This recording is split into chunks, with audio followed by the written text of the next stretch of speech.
True Digital Security CEO Rory Sanchez returns as guest host to discuss news from Kaseya, RocketCyber, and a new company founded by former Enable execs, plus a special guest interview with Nancy Hammervik, Executive President for Industry Relations at CompTIA. It's ChannelPro Weekly, episode 158, The Hoodie Index. Hello and welcome to ChannelPro Weekly, episode 158. My name is Matt Whitlock, Technology Editor, Online Director, and your host of this fine program for you. And who are you? You are the MSPs, the IT integrators, the VARs, the MSSPs, well, if your profession has a long acronym, you're probably in the IT space, so you are in the right spot. If you vacuum floors of office buildings that you don't work at, you're probably not in the right place. But if you are vacuuming floors, listen anyway, because hey, we have a lot of fun here and we have stuff to talk about, and you have nothing else to do while you vacuum. So welcome. Our not our guest host. We'll get to our guest host in a minute. We do have a guest host, but joining me each and every week is my partner in crime here at ChannelPro, the executive editor, Rich Freeman. Greetings, everybody. Coming to you this week, for those of you watching on video anyway, from my totally fake virtual office environment, because we've been doing some recording here at ChannelPro this week. And I can tell you it is, the virtual backdrop is much more spacious and clean and interesting than the actual home office I'm sitting in right now. I was going to ask you, if your space is that big, do you vacuum your own floors? Well, it's, it looks like hardwood back there. So, no, I dry mop. Ah, he's all about the dry mopping. That works pretty well, particularly on tile, but it looks like a hardwood floor back there. So now, is that real hardwood, Rich, or is that virtual hardwood? It doesn't really have the real wood odor, but then again, it's not actually real. So I couldn't tell you. That's fantastic. Well, I'm excited to learn a lot more about this virtual office environment that doesn't actually exist. So I'll ask you some more questions about that later, but I'm very, very excited. I was trying to be quiet until I was introduced, but I have to jump in here. Rich used to vacuum the floors, but now he subscribes to our managed service. It's Clean Floors as a Service. CFAS. Yes. CFA. And there's also dry mopping as a service. That's DMAS. Exactly. Or dry mopping clean floors as a service, DMCFAS. Right. Don't try to pronounce the DMAAS. I love it. So, well, since he already spoke, I guess I may as well introduce him. But very excited to have him here. Our guest host today is the Chief Executive Officer of True Digital Security, a full cybersecurity firm that focuses on working with other tech companies and raising the maturity level of their IT security and compliance programs. He was a founding member of the ConnectWise Partner Advisory Board, past president of Tech Data's Tech Select Advisory Council, and recipient of CompTIA's Industry Contribution Award. Please welcome the CEO of True Digital Security, Rory Sanchez. Hey, thanks for inviting me back. Didn't mean to jump in on your intro there, but when you were saying that, hey, if you vacuum floors, you might not be listening. Well, because vacuuming floors is not a managed service, but Clean Floors as a service. That's, you pay a monthly fee and you have clean floors. That's what it's all about right there. This is groundbreaking business model. Everyone gets what they're looking for. That's right. Business outcome, Rory. That's what people want. Gotta sell the outcome. Sell the cake, not the ingredients. We tell our listeners that you have to listen because you will hear money-making ideas and brilliant strategies for business models. And I think, Rory, you just changed lives with that idea. That's what we do. Free of charge. But if you do make a lot of money in cleaning floors as a service, you can write checks to ChannelPro Weekly CO, and we'll put the address in the show notes there for you. So Rory, I'm really excited to have you here. If you can, other than the few little things I said about you here in the beginning, tell us a little bit about you and what you do. You kind of wrapped it up there. True Digital Security, I like to think that we bring instant maturity to the IT security and compliance programs of our clients. And that's always like a tricky thing because people say, wait, instant maturity.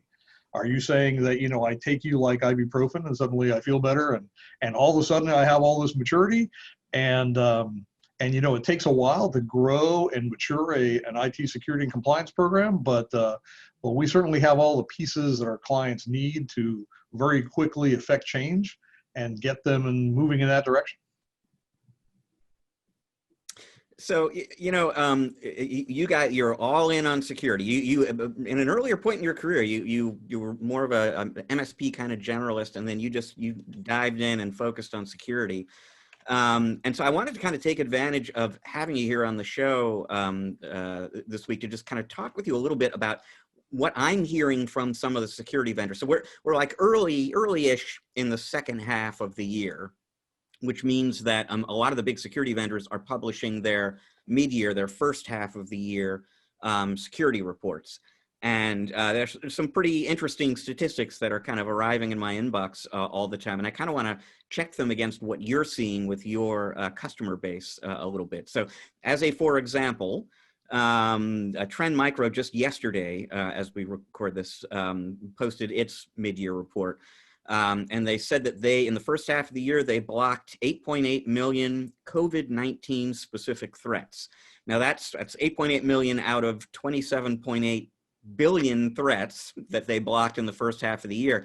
But that's now the biggest category that they track is COVID-19 related threats specifically, 8.8 million of them first half of the year.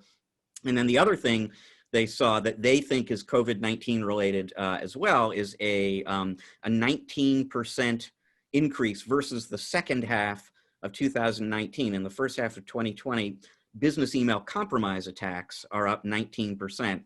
And the assumption there is that, the bad guys are trying to take advantage of the fact that people aren't sitting in the same office anymore, and that might make them more vulnerable. Does any of that, all of that resonate with what you're seeing in your customer base? Absolutely. So you're right. We kind of came from the MSP circles, or I came from the MSP circles, and we were really kind of vested in security. And then I met my business partners in True Digital Security, who were really a pure play security consulting, validation and testing company.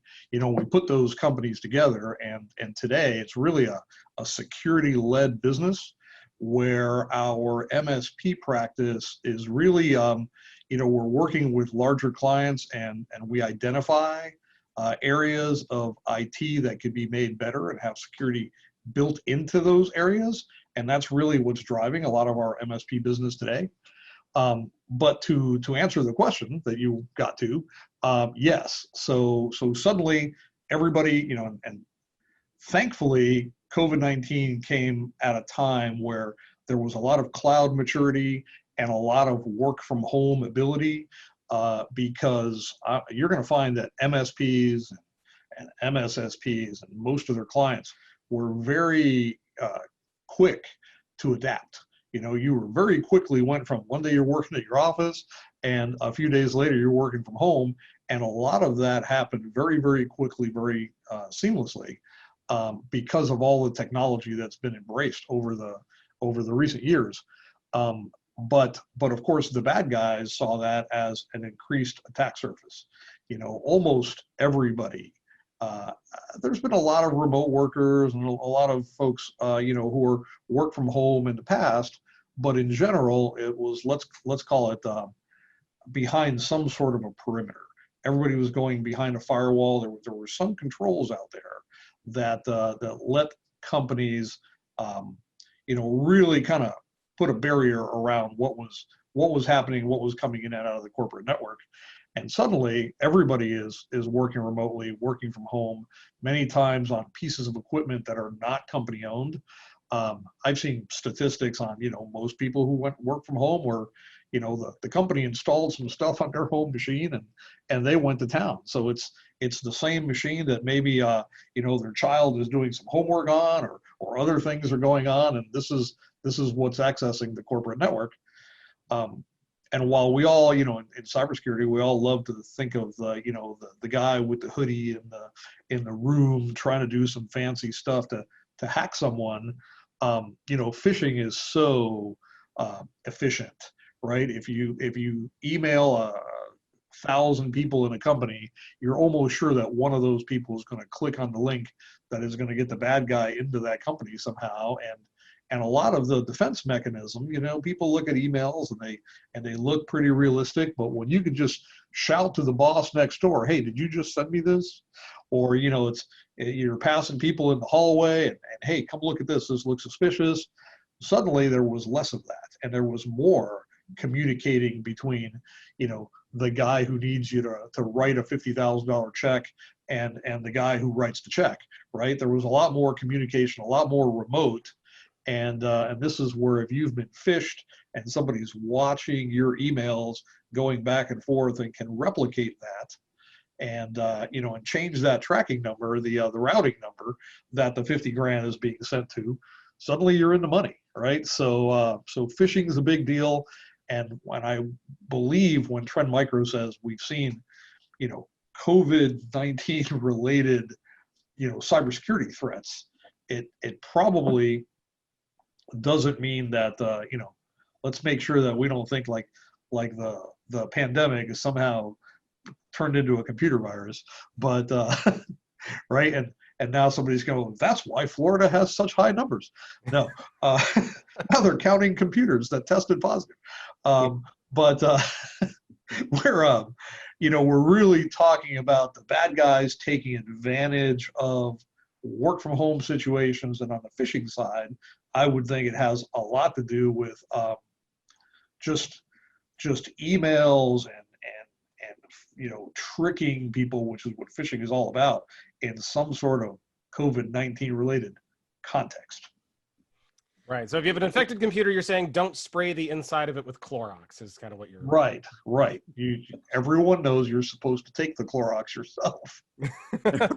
So you also pointed out you also said a very interesting observation that I have to ask about, because I'm very curious. Why is it that all of the nefarious out there, the hackers and whatnot, why do they all wear hoodies? Are they That's cold? a really good question, right? I think you should just be able to like go to Amazon and go, has there been an uptick in hoodie sales in any particular, right? If we were just tracking where the hoodies were going, we could just nab the bad guys. You know, I mean, like hack computers, you think they could turn up the thermostat a little bit, you know? I like that. We're looking at the wrong statistics, Rory. Yeah, Amazon should be able to tell us in advance. Black hoodies are being bought by these folks. We cross-reference that to the amount of internet traffic coming in and out of their pipe, and we're nabbing the bad guys in advance. Rory has figured out the secret to nabbing the nefarious, Rich. We need to get on this immediately. Sure. Exactly. Nobody else is tracking this. To follow up, more statistics from vendors, and one kind of jumped out at me because it follows up on something that you said, where, you know, a lot of the issue here is because you've got people working from home on home devices, and Malwarebytes actually had their mid-year report come out a couple of weeks or so ago, and somewhere in there it said that 28% of the respondents to that survey admitted that they're using personal devices for work-related activity more than work-issued devices. So it's not that they don't have access to a work, you know, laptop or what have you. They just kind of prefer the home device, and so that's what they're working from, which from a security standpoint may or may not be the wisest thing for them to be doing. Yeah, true. You know, fortunately, what did not happen in time is there's a lot of things coming down the road that are really going to secure that endpoint as people adopt more of what is coming out of Microsoft these days, the M365 stack, the less dependency on Active Directory and more dependency on like their endpoint manager. And, you know, companies are really going to have the ability to secure those endpoint devices, whether or not you're part of the corporate network, as long as they're part of that corporate management shell, if you will. So there's good stuff coming down the pipe. It wasn't all ready for COVID-19, but the industry is catching up quickly.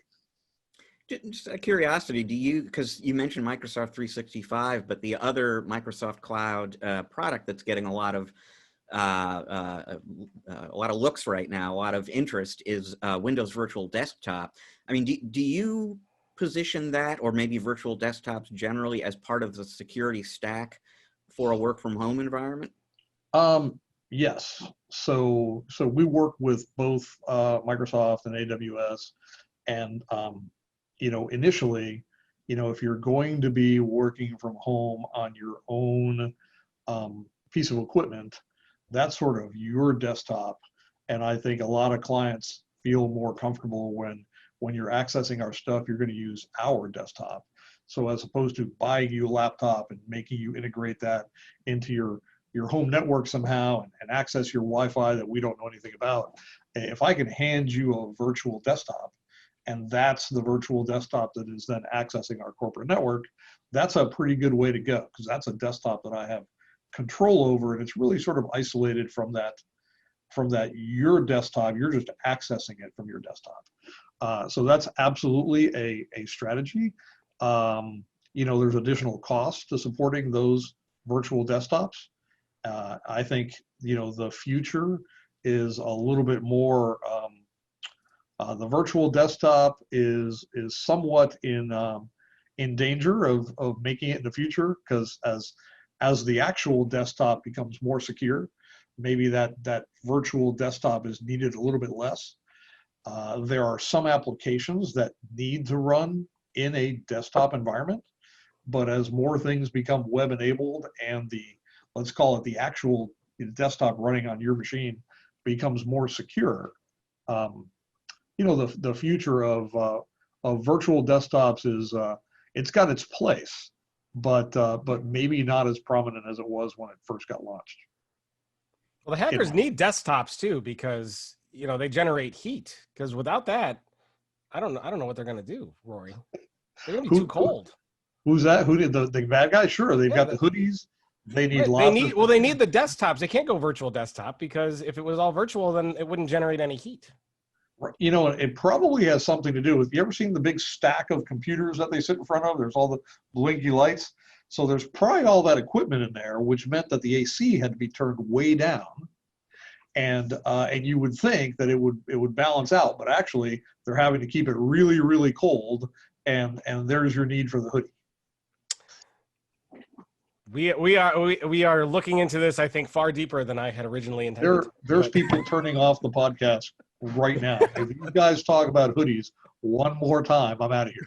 Sorry, yeah, I couldn't help myself. I was correlating cold with desktop computers, and I like desktop computers. I hope the whole world doesn't get taken over by virtual desktops, because computers are fun, Rory. And there's always going to be an endpoint, right? Until they build it into your head and you've got a heads-up display in your eye. Yeah, we talked about the contact lens computer, Rich. Remember Sure. we talked about those? Yeah. Yep, those are coming. Not yet, but the contact lens isn't the problem. It's when you have to start plugging in peripherals and you got to start jamming them into your other eye socket. That's where you run into issues. Bluetooth. It's all Bluetooth. All right, Rich, please carry on. So I didn't mean to interrupt. No. Let's maybe. Rich, please, let's talk about something actually going on. All right, Rich, why don't we pivot and go to the news? What do you think? Yeah, no, it's a perfect segue, actually. I did that on purpose. Then there you go. That's how it worked out.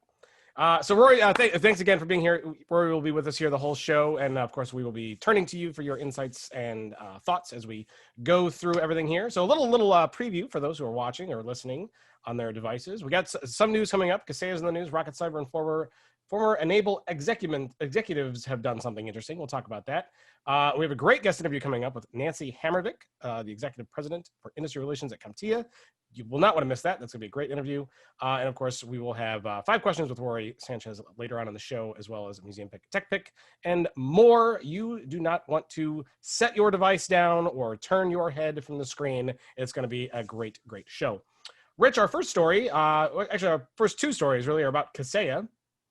They're in the news. They've bought some phishing defense. More companies buying stuff, and they're eyeing an IPO. Tell us about. Let's talk about the first story first. Well, who did they buy?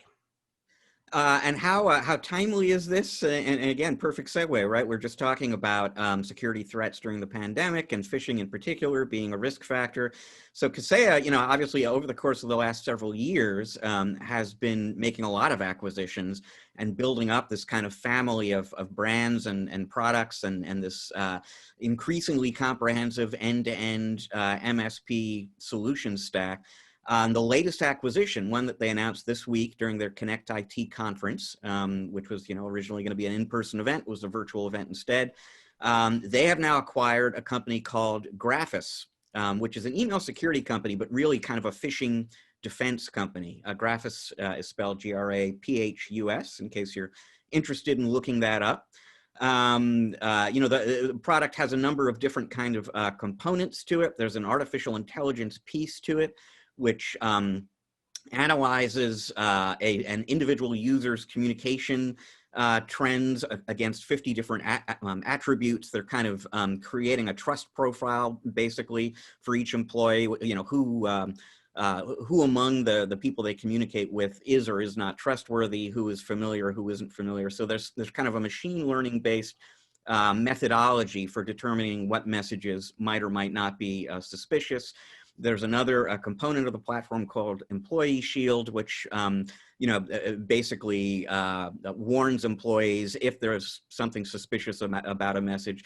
Nothing terribly different about that than from what you would see in a lot of other products out there. But from Kaseya's standpoint, this one kind of stood out because it's pretty hard to miss. They were sort of impressed by how sort of obvious and intuitive and attention-grabbing the Graphis implementation of that technology is. And then the other thing that impressed Kaseya about the company was it's a very easy solution to roll out and to use. There are a lot of these, and it's also, from their perspective, cost effective. A lot of these phishing defense kinds of solutions require you to deploy an appliance at an end user site. There's no appliance, no hardware sort of component to this system. It's 100% based on the cloud. Very easy to roll out and configure in a relatively short amount of time. But the sort of the last critical thing to point out about this particular acquisition, this was not some big you know, effort on Kaseya's part where they thought, you know, what's missing from our platform right now is an anti-phishing technology. Let's go out and find one. What happened basically is they started getting hit by phishing attacks just like everybody else. They are in fact a big enough target that they've been getting business email compromise attacks fairly regularly. And I interviewed Fred Vacola, their CEO, about this and the IPO we'll talk about in a moment. And he said it's just kind of amazing when he sees these business email compromise attacks, because he types emails very fast. You know, there are certain kinds of typos and spelling mistakes he tends to make. And these messages will sort of perfectly mimic his particular patterns. And there was one thing I remember he said that really kind of struck me is, you know, they're, I'm forgetting the last name of their CFO, excuse me, but the guy's first name is Bob. Nobody but Fred in the world, as far as Fred knows, calls the guy Bobby. But Fred calls him Bobby in email, and these business email compromise attacks picked up on that. So these attacks are very, very sophisticated. Kaseya was receiving a lot of them. Their IT department went out looking for a solution, decided this Graphis tool looks good, let's use that. And the company used the product for about 10 months and then decided, you know what, we should buy these guys and add it to the platform. So that's really sort of the backstory to how this came about. Interesting. Interesting. That is interesting how that came about. Now, Rory, you're always, I'm sure keenly interested in a lot of the latest security and anti-phishing tools. Have you used Graphis before? And what do you think of Kaseya picking up? Have not used Graphis. That's a great story, right? There's no better story than we were using something and it worked so well that that we wanted to be in business with them. So so that's a great story. We have a different solution that we've been using. We've tested others. I don't know that Graphis is one of the ones that made it onto our radar. But you know, anything that can be done to help minimize that you know, that attack surface or help an end user to identify that this may not be legitimate. The really hard part in phishing is that a lot of times a non-legitimate email is a legitimate email, you know, in that, you know, the bad guys have successfully phished the CEO, and now they're able to send and receive emails as the CEO, right? So, you know, we've seen that where it's on the day of a real estate closing, the you know, the person who's supposed to transfer the funds gets a very realistic looking, you know, final letter from the person who normally sends the final letter, and the only thing different in there is where the funds are being sent to. And, you know, and the bad guys were just watching the emails going back and forth, and they knew when the closing was, and, you know, and they had taken control of that person's email, and then they sent out the email. I mean, it was a fully legitimate email. And we say the only defense there was number one, if that happens, is you never follow any instructions that you receive via email without verifying them. But that's always what leads me to being a big fan of two-factor, multi-factor authentication, because with multi-factor authentication, you know, successful phishing usually gets stopped. You know, if I phish your credentials, but then when I try to log in as you, I need that other factor, and I don't have that other factor, I'm not going to be able to log in as you. What if email is becoming a tool where we have to consider multi-factor messaging, right? Like, I get an email from you, but I guess I got to pick up the phone these days to call you and make sure that it's a real email, right? Yeah, I mean, we tell everyone, you know, never transfer funds you know, based on an email. You always need that other factor of verification, which is usually a phone call. Yeah, crazy. Rich, that's a lot of work if you got to call everybody after you get an email. But I guess not all of them are super sensitive, like transfer money. Right. Although Rich sent me an email the other day to transfer money, didn't you, Rich? I think you were trying to fish me. No, that wasn't for me, man. Sure it wasn't.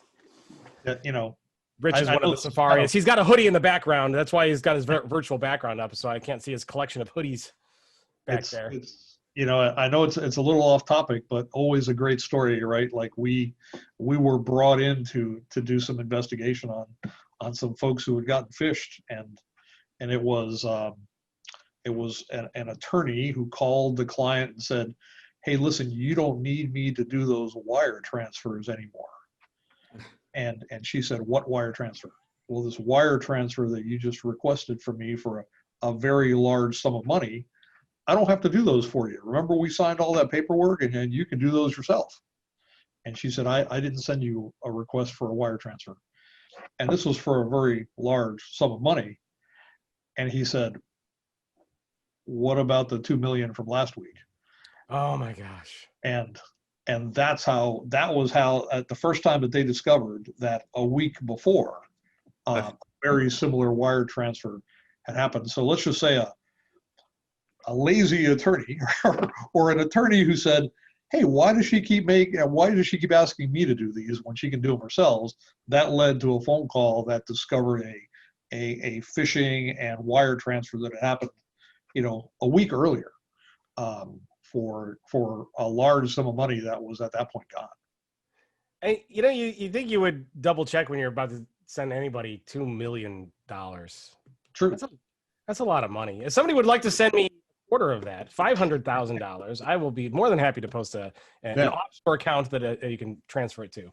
You know, this was a company that had gotten in a large sum of investment dollars, and they were buying things left and right, and it was not unusual, the coordination between her and the attorney and transferring funds, and someone slipped one in there that a bunch of money disappeared. Yeah, Rory, what would you do with $2 million? Well, actually, let me ask you a different question that's more related to what we were talking about earlier. What brand of vacuum cleaner would you buy if you had $2 million? Oh no, I would have clean floors as a service. But that's a money-making opportunity. So no. Give me the $2 million.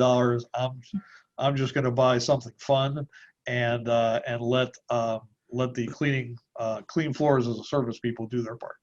Well, you can get them some new vacuum cleaners at least, because they deserve at least that much. Focus on what they're good at. I don't want to be in the vacuuming business if I could have clean floors as a service. Indeed. Rich, back to the story though. So it's a good buy for viewers. So, Rich, it's a good buy for Kaseya. Is this something that Kaseya partners have to pay extra for? How is this being tied or rolled into their products? So Kaseya is handling Graphis the way they handle all of the companies that they have acquired in recent years: Unitrends, Rapid Fire Tools, ID Agent, et cetera. So Graphis will continue to do business as Graphis. You can buy from them just the way you did before. Increasingly over time, Kaseya will be integrating the Graphis solution with their other products to kind of, give you more incentive to expand your Kaseya footprint, if you will, if you're an MSP. And already right now, because they bought Graphis 5 months ago, and they've used that 5 months before officially announcing this to create some integrations between the ID Agent products, their security awareness training tool, and their dark web monitoring tool, and the Graphis system. But there are more integrations coming, so you'll see that whole phishing defense platform get woven into the Kaseya portfolio. But if you're not interested in using that tool, and you are interested in using other Kaseya solutions, you can. If you're a sort of a Graphis only partner, that's your only the only contact that you have with Kaseya, you can keep doing that as well. Oh, very cool. Well, we will post a link to this particular story if you want to learn a little bit more about it on the show notes page at channelpronetwork.com for episode 158. So if you're listening, you're going to go there with your web browser, and then you can follow along with all of the different stories that we talked about, because we're just going to kind of touch the surface and talk about our thoughts about them a little bit. But if you want to get all the details, go there. If you're watching on YouTube, open up the show description area, and we'll put links to all of the stories in there for you to follow along with as well. So, Rich, staying on course with Kaseya here in the news, looks like they may be going to do an IPO. Tell us about that. Yeah, and it's not a maybe. It will happen. The only question really is when at this point. Now, actually, if you go back to January, I interviewed Fred Vacola, the CEO of Kaseya, and I remember actually I didn't even ask him about an IPO on that call. He kind of brought up that topic and said that they were planning to do an IPO sometime in the fourth quarter of this year. And then he just, as a caveat said, this is, and I'm quoting now, quote, "This is assuming that macro conditions are relatively consistent and nothing horrific happens," end quote. This is in January, obviously. So within weeks, something horrific happened in the pandemic, which destroyed the economy, macro conditions. So all assumptions were changed within a matter of weeks of that conversation. So there is not going to be an IPO in the fourth quarter of this year, but there will be one. He said early next year, and we'll see what early winds up meaning. And what's interesting, so first of all, IPOs and big managed services software makers have been in the news recently. So just a few weeks back, when Dave Sobel was our guest host on the show, we talked about a story from Bloomberg indicating that Data was already in conversations with Wall Street about an IPO that could happen as soon as this year, if not early next year. Much more recently, SolarWinds said that they're thinking about spinning off their SolarWinds MSP unit as a separate business through an IPO. And now we know that Kaseya does, in fact, have an IPO coming at some point next year. Aside from the fact that everything is sort of in flux in the world right now, the other thing that's driving that timeline for Kaseya, though, is that they have got two rather large acquisitions in the works right now, one of which they think will be done and sort of announced to the world maybe around November, the other a little bit later than that. Didn't get any clues, didn't expect to get any clues in terms of who these companies are, what they do, except that it sounded like they're both security related. And according to Fred, it's a lot easier to do these kind of transactions as a private company versus a public one. So he would kind of like to complete those transactions before they do the IPO. So two interesting bits of news there. IPO coming for Kaseya, for better or worse, if you're a Kaseya partner. Just a fact to weigh into that, for better or worse. Fred mentioned he's been talking to investment companies and Wall Street companies too, and just looking at what he called comps, other IPOs involving businesses that he thinks are comparable. If they were to do an IPO today, he thinks they would come out of that with a $4.5 billion market cap, which is a pretty big number. So there would be suddenly a lot of money around for Kaseya to invest in the business. Which would be something to think about. But, that's something that's down the road for them. But the reason it's not happening immediately, one reason is that they've got some big, probably security acquisitions coming. So we're seeing a lot of this. We're seeing, it's funny to watch these cycles because we've seen a huge investment in terms of private equity over the last 3 years and buying a lot of companies in the channel. And now we're seeing a lot of interest in spinning those off now public. Are we going to see more of these, do you think, Rich? More IPOs from other companies?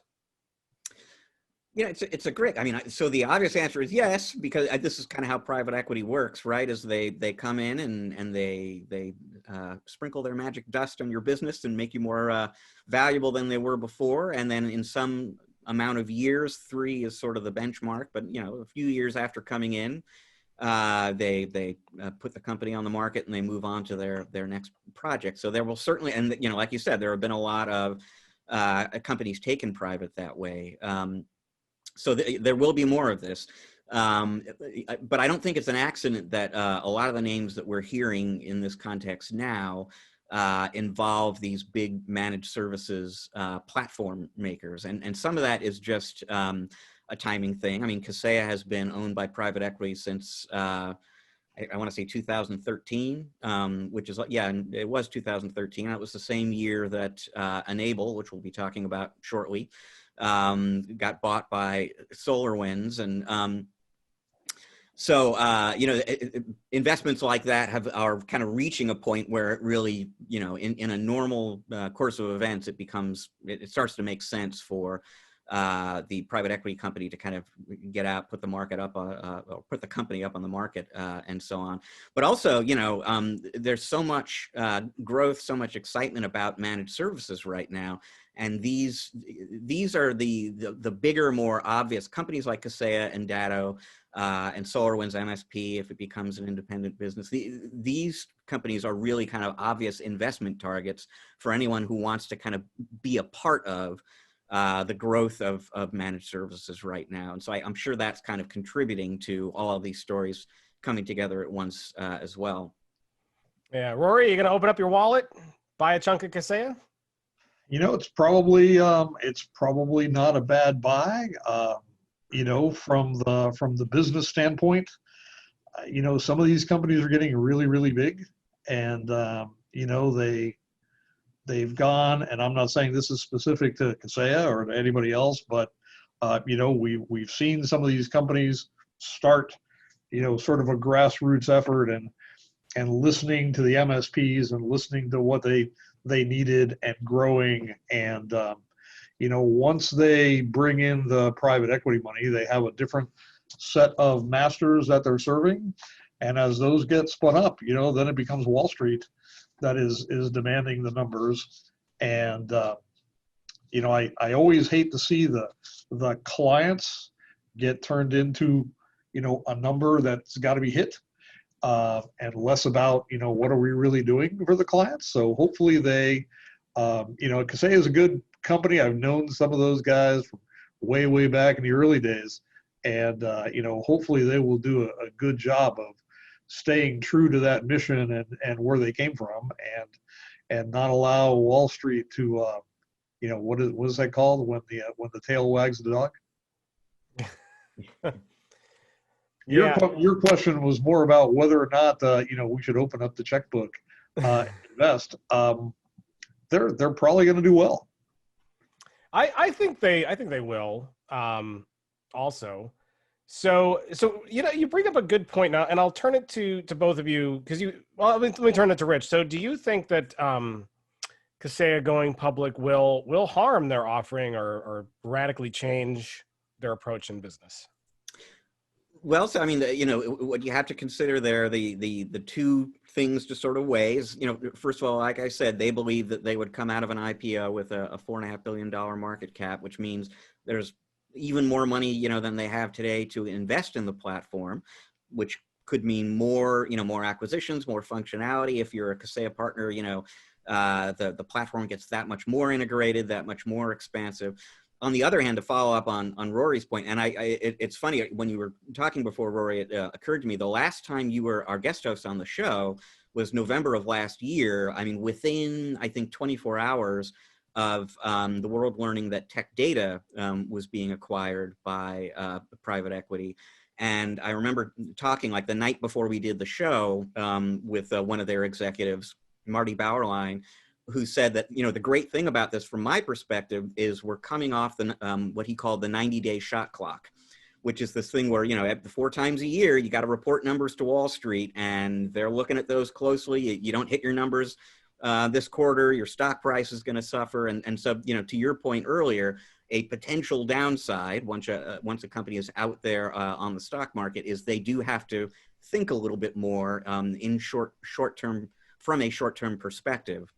And so, you know, could that wind up having an influence in terms of, you know, roadmap decisions and where they're concentrating their effort? You know, are they focusing more on marketing and less on R&D, whatever? I mean, could the fact that they are now on the 90-day shot clock have an influence on the way they run the company?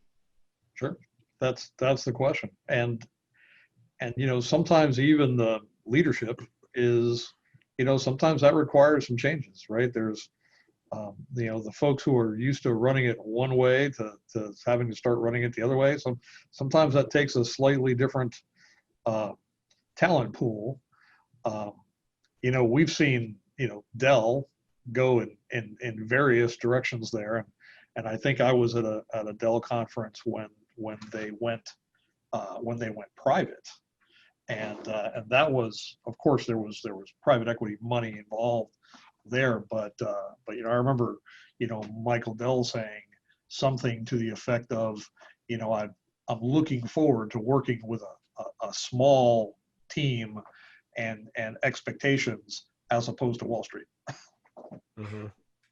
Yeah, it's much different when you have to, you know, you have to report to a big board and all those investors, when you can just kind of worry about working with your own team and just making better products. So it is different. It'll be interesting to watch. So, Rich, I'm sure this isn't the last time we'll talk about this, and we'll keep an eye out for when this IPO is actually going to happen, and bring you all more details on what they're gonna, what the initial offering will be, and we'll just kind of see what happens. But we are going to move on to our next story. Talking about as a service things, and RocketCyber now has something new as a service, and it's related to socks, but not the kind that go on your feet.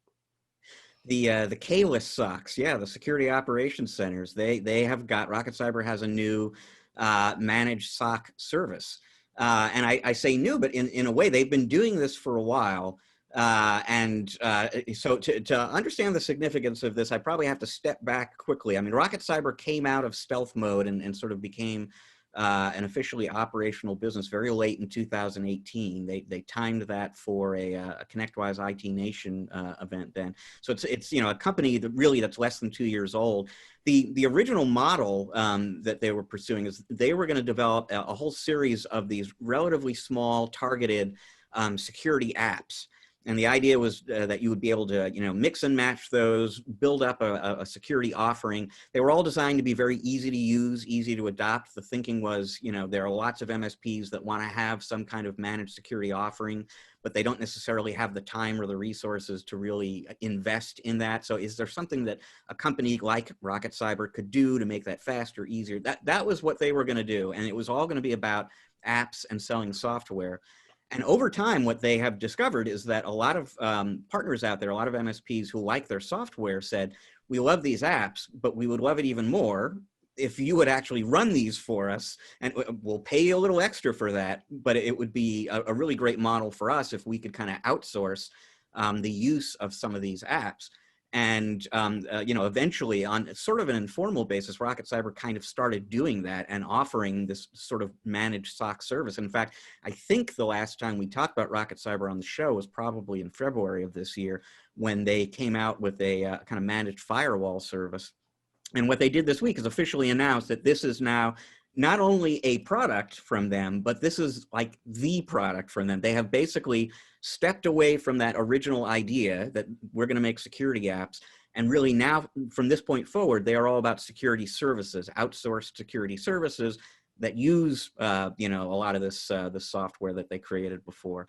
So, there are other managed SOC offerings out there. And so these, people who are in the market for that kind of solution are going to have to sort of stack this against some of the other options out there. I'll just point out that this one looks pretty robust. I mean, it has a lot of features and capabilities built into it beyond the kind of log analysis that's a given. They've got proactive threat hunting. They've actually got a sort of outsourced threat remediation service that you can take advantage of, real-time monitoring of Microsoft 365 email accounts for phishing attacks, brute force activities, monitoring of firewalls, which taps into that solution that they introduced in February. So it's actually kind of a lot going on with this particular service. And this is what RocketCyber is about. Basically going forward is managed security services. Hey, those sound like a pretty robust offering. Rory, you know a lot about security platforms and SOCs. What do you think? We do. You shouldn't have the hoodie and then not have socks. All required to keep your head warm and your feet. Silly that your feet would be cold. Yes. So it's interesting. This SOC is like such a used thing, right? Because there's also the service organization controls, SOC 2, and sometimes we're talking about, well, our SOC is SOC 2, but yeah, I think this is the Security Operations Center, absolutely something that that MSPs need to leverage. So I think there's a couple of companies out there that are doing that. I mean, we do it. We have some MSP clients that we run our own 24/7 SOC. And we do that for some MSP partners that we have. It sounds like these guys have really kind of thought over, what is it that MSPs need. Some of the stuff has to be 24/7. There's been conversations in the MSP circles for years of, a number of them getting together and funding some SOC operations to share, because you always need that 24/7, and that's the hard jump, is how do we justify staffing people here, 24 hours a day, 7 days a week, all the time, holidays, weekends, everything else, in order to take in and be able to distill the alerts that need immediate action from the alerts that don't. And there's a lot of information that comes in. And any kind of an automation that helps get rid of the false positives or the positives that and rank those. What is it that needs immediate attention? There's some sort of an analyst needed at the end of the day. The SOC stuff that I kind of tell people to shy away from is any kind of an alerted and forget it service. But something that ends up in the MSP doesn't want to receive some alerts and now it's on them and they have no idea what it is. So anytime that you can have an analyst that is waking somebody up and going, hey, this is an actual situation that your client is having, and we're going to be on the phone with you and help remediate what's going on right now. That's what people are looking for today in cybersecurity, right? Help us detect bad guys, in minutes, not, by the way, this has been going on for weeks and your data has been exfiltrated. Some people can get away with log review, right? We're ingesting logs, we're looking at logs. There's log reviews that some people say that they're doing on a weekly basis, but they're really not. And they're signing off on it. Later on, you find out that they haven't done the kind of log review that was really necessary. But this is an instant society, right? We're getting closer and closer to, we see the need for immediacy, right? You used to have to wait for photos to get developed. Now you have the photo, right? The minute you take 100 photos, you can look at them. Eyeglasses, it used to take days. Now, you can get eyeglasses in an hour. If someone is breaking into my network right now, I don't want to find out about it next week. I want to know now. And right, and I think outsourced help is going to help a lot of MSPs to be able to offer those services. It's almost it would almost be silly to be an MSP these days and not have a pretty good security layer to protect your clients. And to a certain degree, the clients think you're doing it anyway, right? When a client gets hacked, they're going to go to the MSP, and the MSP is going to go, well, that was a security issue, and they're going to go, yes. And I guarantee you, in that MSP contract somewhere, somehow they're taking some responsibility for managing that client's security posture in one way or another. So this is a needed layer. So as an MSP, obviously they know that they need to start looking at security very seriously. So let's say there's MSPs out there that maybe don't have a robust security layer at the moment. Does it make more sense to invest now into building your own security operations center, or does this outsourcing model now seem to make more sense as just using it as a service from a vendor like lots of the other tools that they use? What's the benefit? Why would anybody still want to build their own SOC at that point? That probably has to do with size, right? So I'm a big fan of rent to own. We've done this over time. We used to use an outsourced NOC years and years ago until we decided we were going to bring that in-house. We used an outsourced help desk until we decided to bring that in-house. And we did that with SOC services as well. I would say if you went back like 5 years ago, we were engaged with someone who provided some SOC services to us. And then as my old company got together with the folks at True Digital Security, we have our own 24/7 SOC. And the reason to do it yourself, there's a lot more control and granularity over what you can do and what you can offer your clients. We have some clients that have some regulatory requirements whereby we need to be able to provide, resumes on who's going to have access to data and how are we treating that data, and how, what data is leaving the client site, and making sure that it's mostly telemetry data and not actual client data. Is even that data, we don't want it leaving the country. There's all sorts of things that when you get into regulatory environments, you need that control. And we didn't really find the kind of like that granularity that we wanted in some of the outsourced services. So we decided to build our own. Interesting. Yeah. Go ahead, Rich. Worth pointing something out too, because as you were saying there, Rory, one of the things that's critical with the SOC is that it really does need to be 24/7. So for anyone out there who is at all familiar with what RocketCyber has been doing informally on managed SOC up until this point, that service before, up until this week, was like 8 a.m. to 11 p.m. or something like that. It was not actually 24/7. It is now.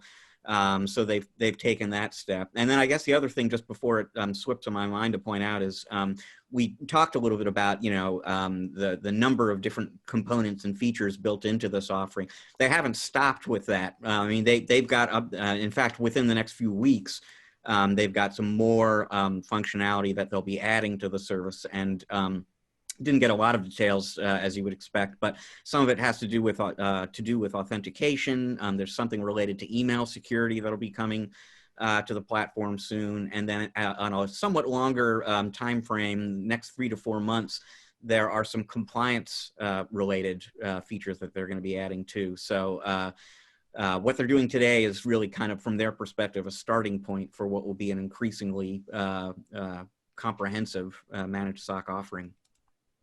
Very interesting. We'll post a link to this story so you can go and learn a little bit more about it when you all have time. So go to channelpronetwork.com, find the show notes for episode 158, and you'll be able to go and read a little bit of that. But we're going to move on to to something new that some former Enable executives are doing. Rich, what are they doing?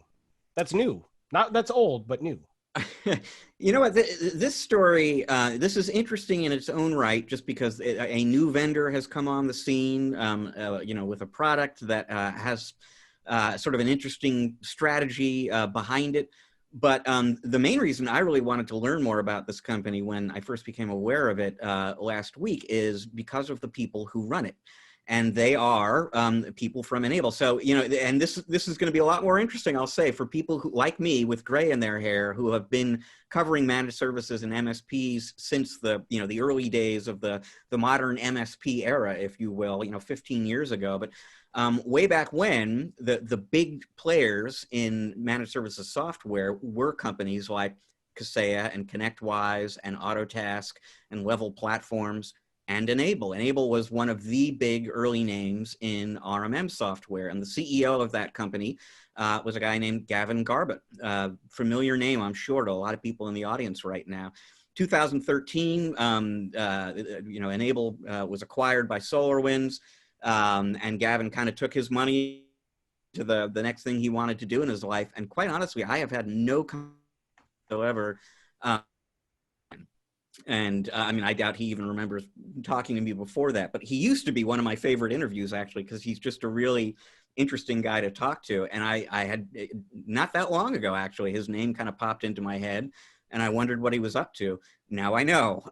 He and Derek Belair, who was a senior executive with him at Enable, have created a brand new company called Augment, with 2 T's at the end.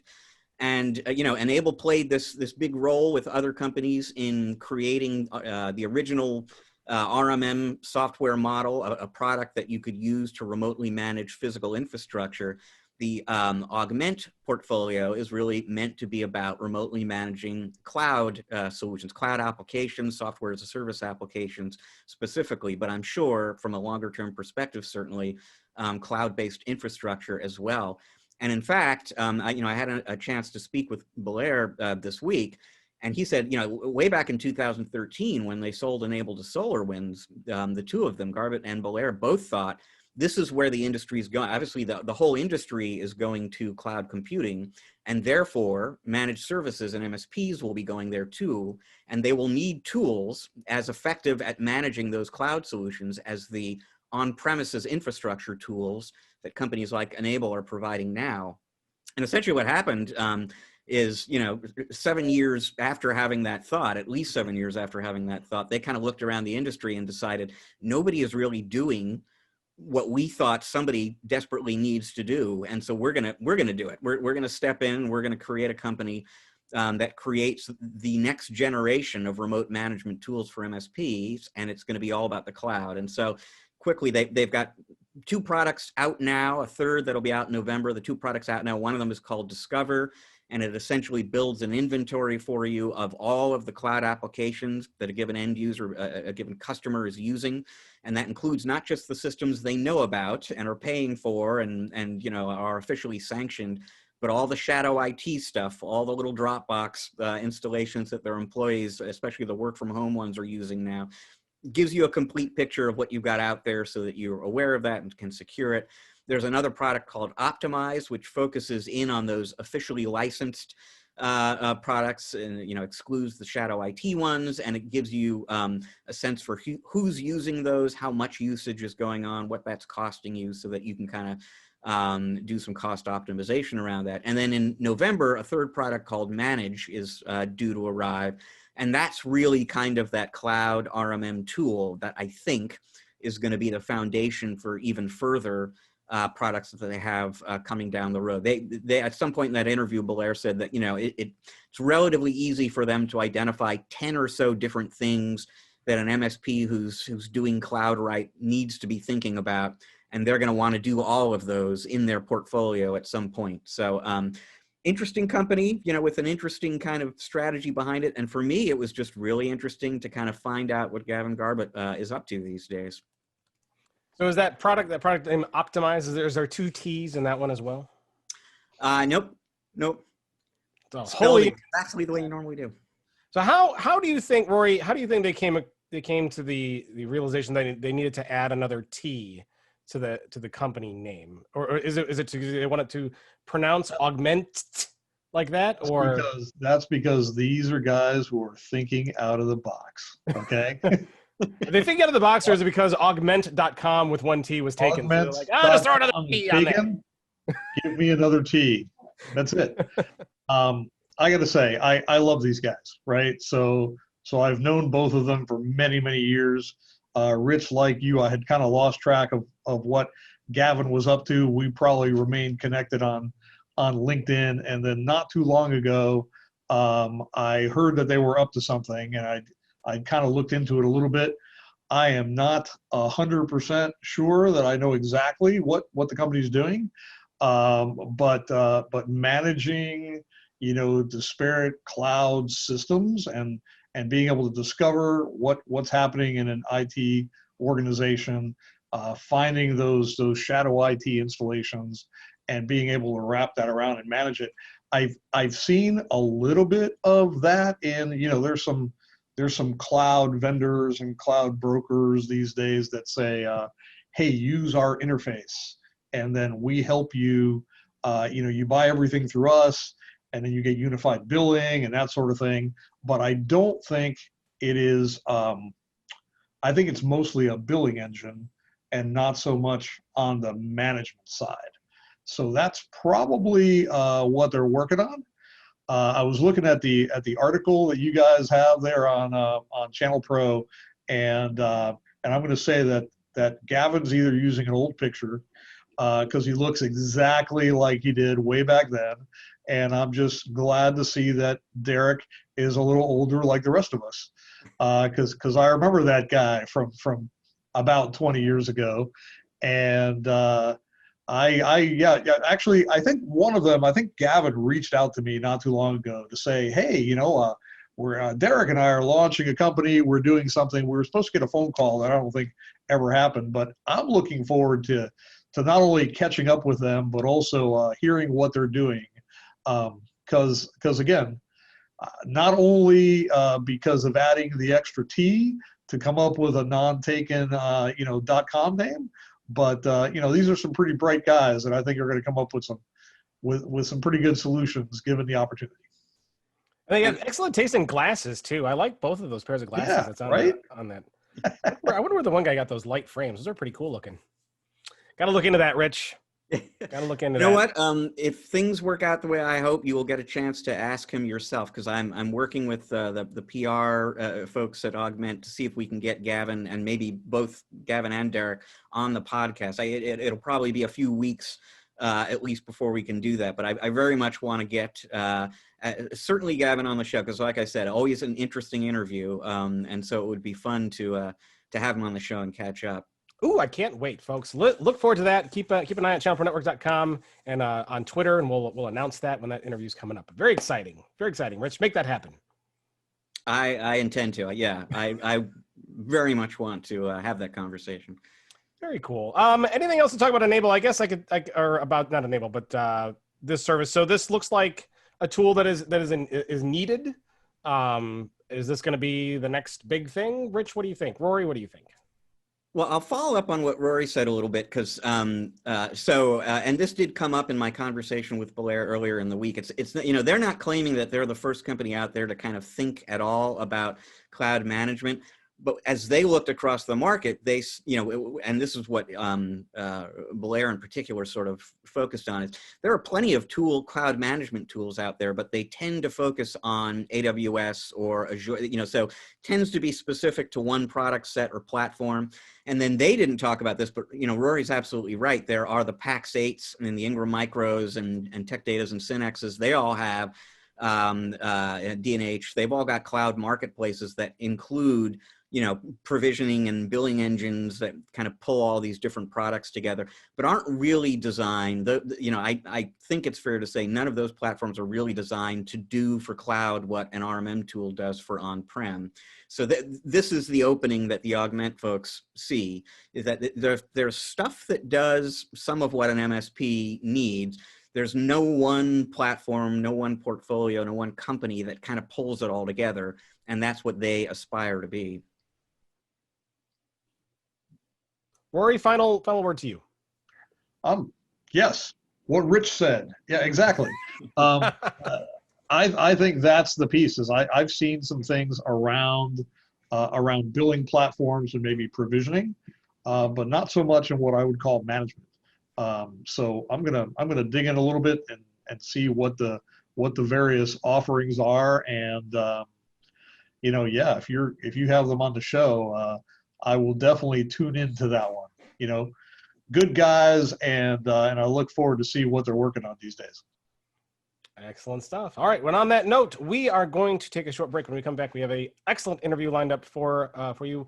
Nancy Hammervik, Executive President for Industry Relations at CompTIA, is going to be joining us here on the show. So you will not want to miss that. Stick around. We will be right back.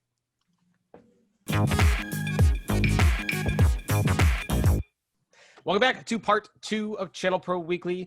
Our next guest is responsible for elevating CompTIA's public profile among its membership across the IT industry. She's the principal liaison between members and the association, helping shape CompTIA member programs and association initiatives. Please welcome Executive Vice President of Industry Relations for CompTIA, Nancy Hammervik. Welcome, Nancy. Hi, thanks so much for having me. Hi, everyone. Wow. Good. I got so excited. My voice just raised 4 octaves. I don't know why I was so excited there. That or I just hit puberty. One of those two things just happened. So Nancy, it's great to have you here. If you can, tell us a little bit more about you, other than what I just kind of said there, and a little bit more about what you do at CompTIA. Yeah, sure. So I've been in the tech industry for 35 years now. I was on the media side for 25 years, working on brands like CRN and VAR Business and the Exchange conferences. And I came to CompTIA about 10 years ago to head up their membership organization. I can't believe it's been 10 years. And I am living and sheltering in place on Long Island right now in New York. So a lot of sheltering. I understand there was a recent airline trip and government agents that kind of tracked you and forced you to stay home, something like that, right? Yeah, so I braved the travel aspect. I was actually really excited about it. I wanted to share it on Facebook. Most people that know me know I post a lot on Facebook and I like to share pictures, but I didn't because I just didn't feel like I wanted to be judged for traveling. But I did want to share with all of my colleagues what the experience was like. I was super impressed at the airport. I flew New York to Chicago to record ChannelCon from our studios at headquarters there. I felt completely safe through the travel experience. I think the Ubers might have been the sketchiest part for me. Our offices have done an amazing job of following protocol and keeping employees safe. There was a very small group of us in the studio and we social distanced, but yeah, it was a good experience. When I was coming back, Illinois had gotten added to the list for New Yorkers that they had to self-quarantine when they came back. So it was interesting to go through that process, to be greeted by a government agent, and they took all of my contact information and they kept in very close touch with me for 14 days until they released me from quarantine. But I have some faith in that too, that they're managing a good system there. You know, as a resident of Illinois, I think anytime you come to Illinois and go anywhere else, they should make you quarantine because this state has serious issues. We all got to take care of our own. That's so true. You know, in your eyes, your story there kind of harkens back to what's going on right now with the coronavirus. How is that affecting CompTIA and its members? Yeah, so, you know, it's been a fascinating journey. I think at first, you know, we had an interview with James Burgle of Datto. He contributed to ChannelCon, and he shared we all went through these 7 stages of grief. And I really identified with that. And at first, I think we were just all in shock and kind of preparing for the worst. But very quickly, we realized that, you know, and I appreciate a lot of people are having it tougher than us, but we really were in a good place, you know, where we felt our members were circling around us and needed us more than ever. Everybody wanted to have this feeling of we're all in it together, and they were looking to CompTIA for, you know, advice and support, and our communities, you know, are seeing some of the best interaction they ever had. And even though we had to immediately pivot, we were one of the first ones to pivot. We had to pivot our communities and councils event the 2nd week of March. I actually kind of almost got stuck in Chicago flying back because things started to shut down. we pivoted to virtual and our members just rallied around us. And I actually just did a study on our membership. Our membership has grown over the past 6 months and our retention rate has increased 12%, where, you know, folks that are members are getting more engaged, looking for that support and guidance, connecting with each other. It's been interesting too. You know, I say there's silver linings in all of this that we should be looking for and learning from. But we've actually been able to have a greater reach going virtual. You know, a lot of times, so ChannelCon, we would have 1,200, 1,500 people there. We engaged with 16,000 2 weeks ago globally. We were able to have a much bigger reach and footprint. So, and our community meetings, maybe some people can't always fly or be someplace in person, but people have been coming into the meetings. I know we're all feeling Zoom, you know, fatigue a little bit, but and people are being a little bit more selective. But as a rule, our member engagement is increasing. It feels like our workload is getting greater, you know, as we're all kind of like stuck at home. And I feel like sometimes we're stuck in a place and time, but things have actually ramped up and we're busier than ever. Our communities are busier than ever, building resources. And on CompTIA's certification side, we were very fortunate that we were able to pivot to online testing within 4 weeks of the pandemic hitting.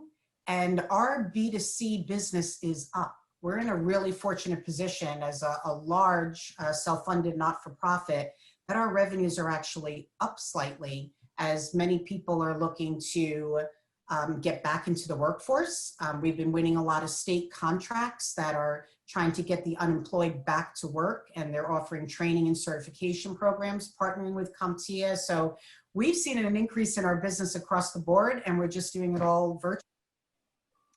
You know, Nancy, I'm going to guess that, like most people, CompTIA came into 2020 with a plan and then had to kind of tear it up round about February or March. So, I mean, you mentioned the pivot to online training and so on. I mean, as you look at what CompTIA has done in the last 6 months, how have your priorities shifted? What kinds of new efforts have you rolled out in a hurry, basically, just to, you know, accommodate the different needs people have now? Yeah, 100%, you know, and as a governed not-for-profit, and we're governed by a board of directors, we have a very rigorous goal process and plan process. And we started like August of the year before, and Rich, that went right out the window. Once the pandemic, you know, hit, it was just about first being responsive, right? Pivoting all the live events to the virtual events, making sure our members were having access to the tools that they needed. As they all pivoted and they were focused on working with their clients, we did a lot of research.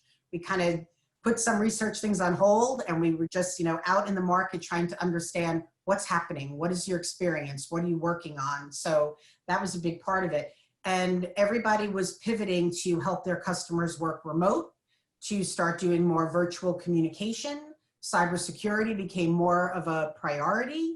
And we just started to focus all of our content and education around those kind of key areas to give folks the support that they needed. And we've launched a couple things, and we accelerated the launch of a few things, but we launched what we're calling these technology interest groups that are kind of virtual communities, if you will, digital communities, where we're giving people a lot more insight into emerging technologies. We had been talking about it for a couple of years, but the pandemic has accelerated the adoption and the need for some of these emerging technologies and the cybersecurity that provides the foundation under all of it. So we launched an AI technology interest group.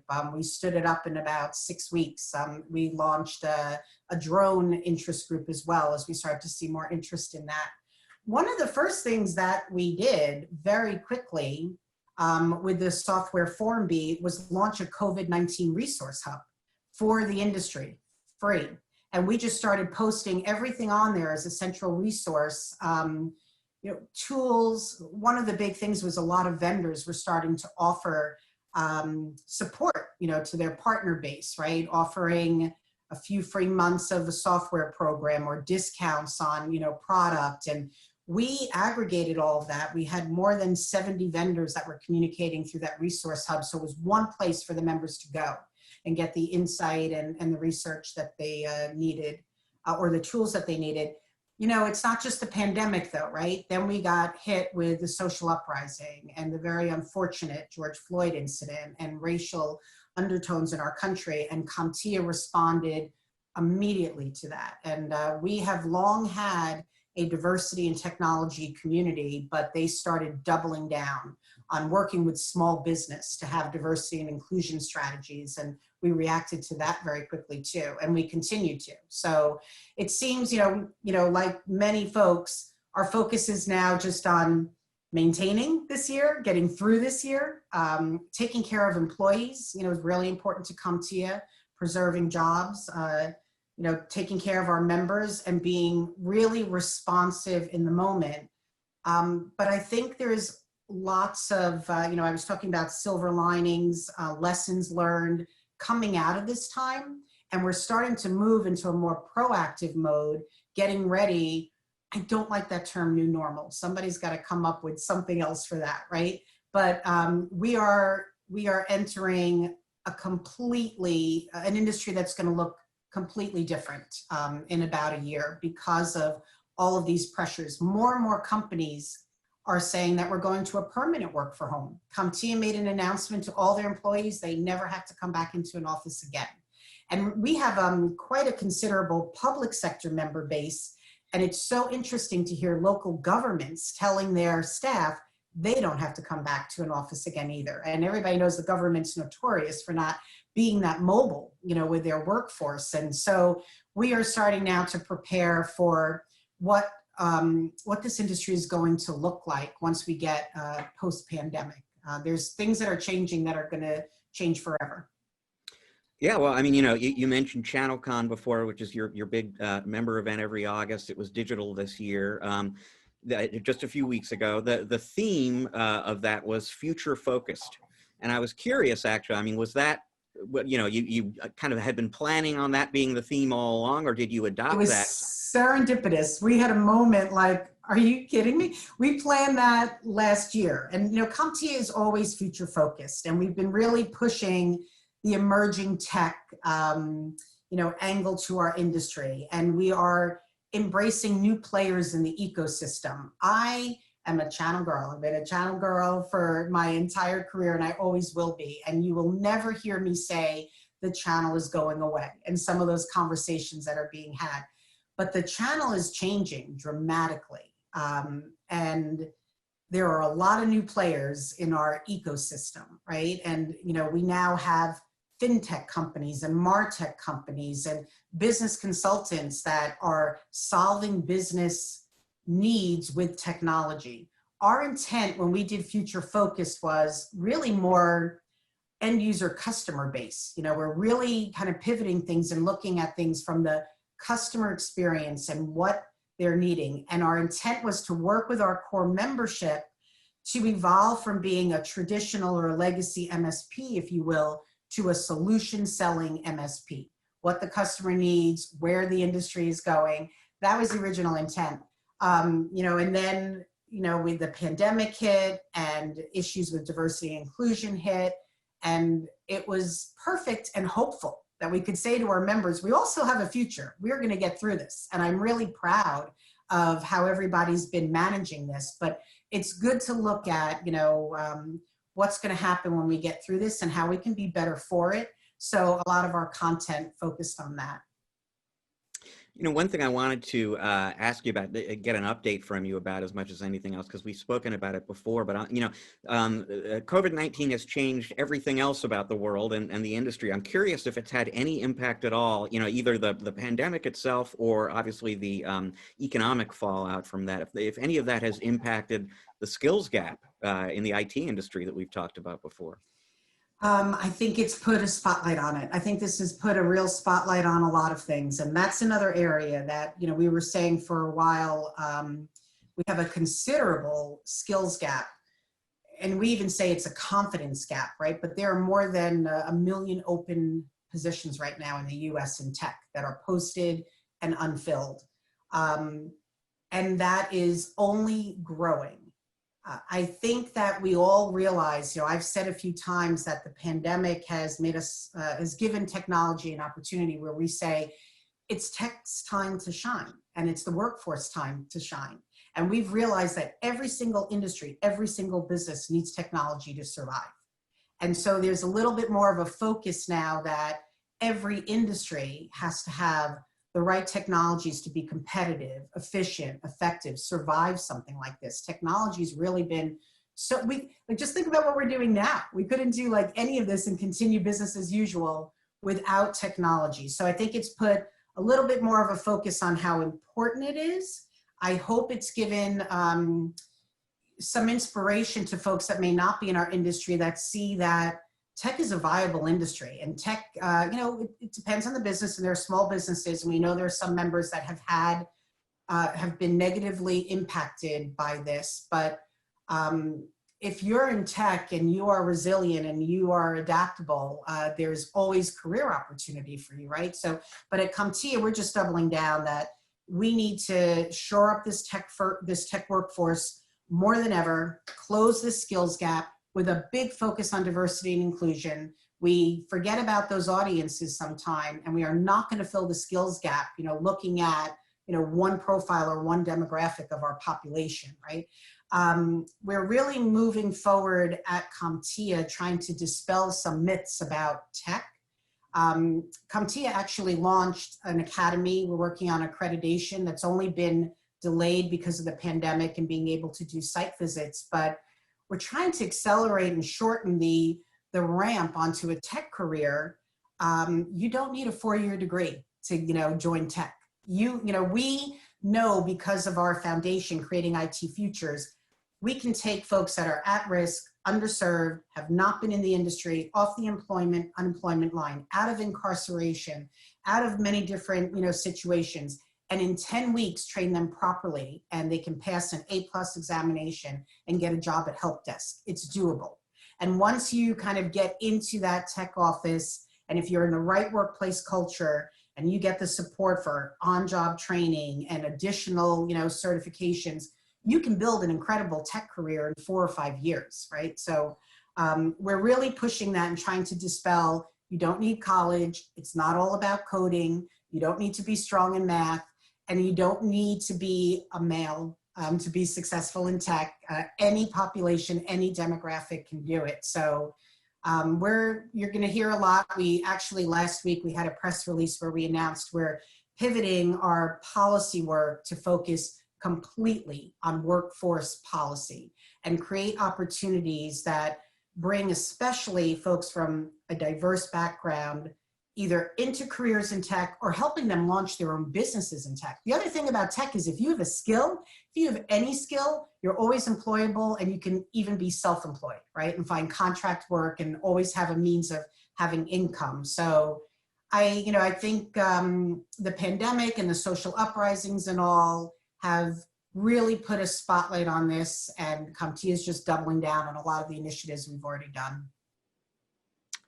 You know, at ChannelCon, the sort of the big announcement from CompTIA at ChannelCon was the official launch of the Cybersecurity Information Sharing and Analysis Organization, and that you know, it originated with ConnectWise, but you folks have kind of stepped up to take that over. So I mean, talk a little bit about why CompTIA felt like, you know, that was the kind of role that you should be playing or are well situated to play in the industry, heading up that effort.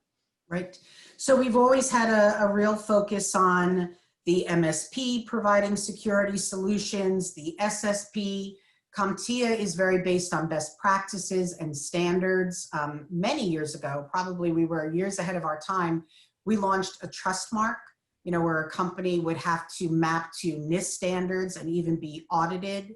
Rory knows this, you know, better than anybody, if you're still listening there, Rory, but you can't just add, you know, security solutions to your stack and say, I'm a, you know, an SSP, right? Or I'm, you know, proficient at security and cybersecurity solutions.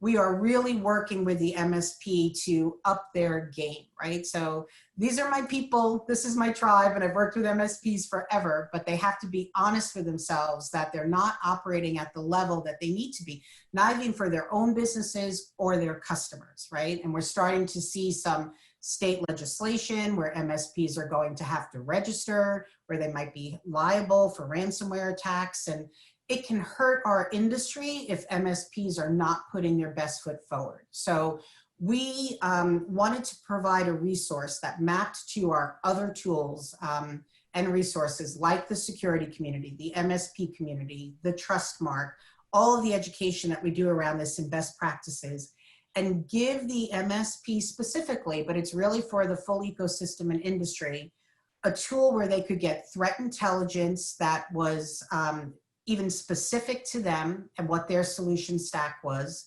a forum, because that's what we're really good at, is sharing and being a connected audience, and a forum where they could share cybersecurity intelligence and threat intelligence with each other, and also make it prescriptive on this happened, now what?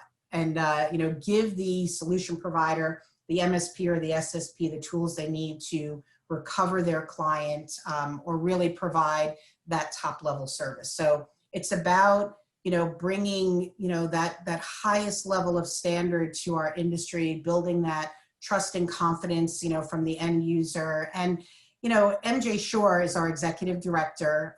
He's working with CompTIA now, and he says all the time, this is not just a tech industry issue. This is not just an MSP issue. This is an economic issue. This is a society issue where MSPs, the bad guys and the hackers, they're not after them for their businesses, right? They're after them for their network, right? And their clients and all that. So we need to protect that. And, we have a responsibility for our industry to be operating at best practices, but for our society as well to really take a strong stand against, cybersecurity breaches and hacks and episodes and all like that. It's critical to our industry. So we're really proud to be taking it on. I think ConnectWise realized it fit really well with CompTIA being vendor neutral, wrapping it around, with education that we already do. It was unfortunate that we had to go virtual at ChannelCon, because if we were live, we would have had a live forum for our members to talk about cybersecurity issues. And as we move forward, we will have live events where we can build this forum, off of the ISAO, where people are connected and sharing information.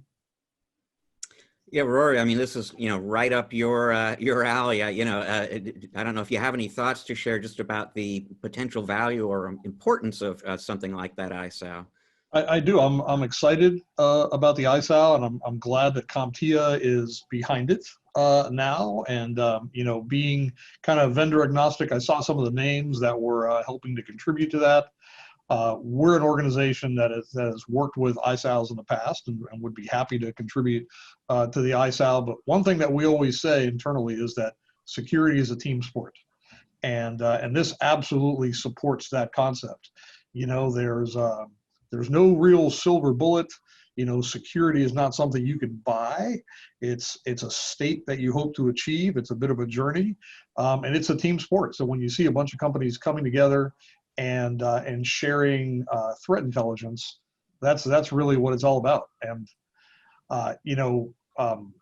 Nancy mentioned the high number of attendees at the virtual ChannelCon, and that just goes to I think sometimes Rich and Matt invite me on to maybe beat up and say negative things, but I got and then they don't get in trouble for it.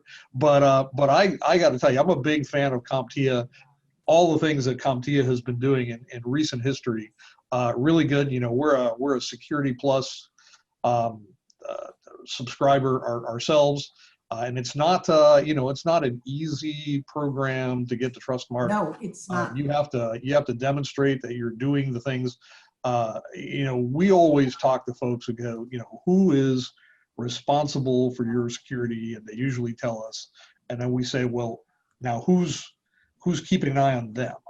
And those sort of programs, when you have SOC 2 with outside auditors, or having to subscribe to the trust mark, and what you have to do to achieve the trust mark, these are the things that are helping clients understand that the people who are protecting them, somebody's keeping an eye on them to make sure that they're doing the right things. what I was going to say about the high attendance at the virtual ChannelCon, that's a credit to CompTIA, right? Because these days everything is virtual, and sometimes you don't want to be on one more Zoom call or one more late afternoon meeting or whatever it is. So the fact that you got a super high attendance is just goes to show you guys are doing, all the right things, and the industry appreciates it. Thank you, Rory. We appreciate you. You've been a great member and leader. And it's true about that trust mark. I was part of that launch, I guess, my gosh, it's got to be close to 10 years ago. It was kind of right when I came on to CompTIA. And it is really rigorous to earn the CompTIA trust mark. So much so that we weren't getting a lot of adoption of it. A lot of our members, would take a look at the courseware and the book and it's a process. It could take up to a year. And they're like, I am never going to pass this. And what it became was more of a roadmap of things that they should aspire to. But we're revisiting that now at 10 years. It's not acceptable to not be working at that standard. That's fine. You can offer other solutions and all, but it's wrong and unfair to other security professionals like Rory to say that you offer cybersecurity solutions or you're an SSP or an expert if you're not operating at the level where you can achieve a trust mark. So we're actually relaunching that. We'll wrap it around the ISAL. We'll have a full program now where you have a community with the security community. You have an ISAL and a team. I like that, Rory. It is a team sport. That'll be like watchdogs for you and support you. And the trust mark, definitely wrapped into it that we're helping people map to best standards. Yeah. So we were way ahead of ourselves, but we need it now. So Nancy, I want to circle back to something you touched on before, because just a few weeks ago on the podcast, actually, we had Dave Sobel, who you know, on the show with us. And we were talking with him about that law now in the state of Louisiana that requires MSPs to register. Obviously, that is just the tip of what we're going to see, just the beginning. It's going to get bigger from there. Is there any thinking, has there been any thinking within CompTIA about what role you folks need to play in regards to that, we think, budding trend? I mean, one of the questions that has come up is, should the channel be proactive in terms of thinking about professionalization, the way, the legal profession, the medical profession have, and kind of figuring out the right way to do it, bringing that to governments instead of waiting for them to kind of figure out how they want to do it, doing it 50 different ways, maybe not well. I mean, does CompTIA foresee maybe taking a role in that whole story? 100%. And it will probably be more of the latter, like you said, Rich. We're going to focus on building that professionalism in the market and the marketplace and helping them map to best standards. We will be staying involved from an advocacy front on real critical issues that will impact our members, and something like that might. So we are going to track that. We are going to weigh in where it's important. We're bringing on a third-party advocacy group out of DC that will help us keep a watch on that. But it would be far more productive for us as an industry to start working on the professionalism of our organization and accrediting people that are achieving the certain standards that they need to be delivering. Everybody knows what's going to happen with the government and how long these pieces of legislation are going to sit on the floor. And that might, circle for a while.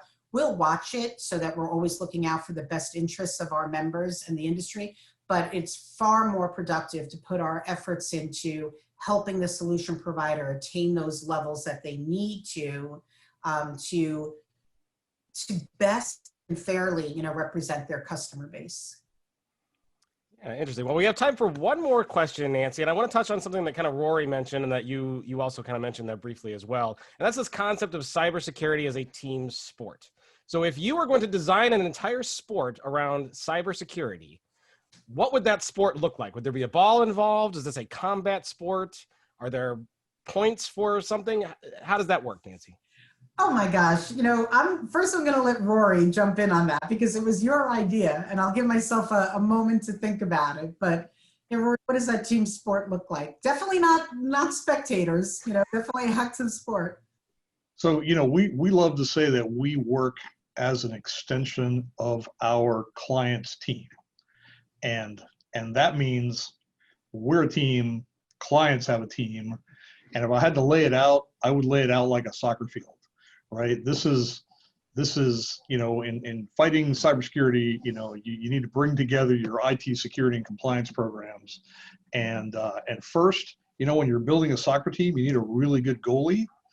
And I look at that goalie as being sort of our MDR program that is stopping the bad guys from scoring, right? But you want a really good goalie, but you don't necessarily want that goalie to be like busy as hell, right? So you need some good defenders, and the defenders are the things that support, you know, and maybe have your MDR not throwing off alerts all the time. Midfield, you've got all those other things that you need to, you know, if you've got good security, you're going to do a good job with compliance.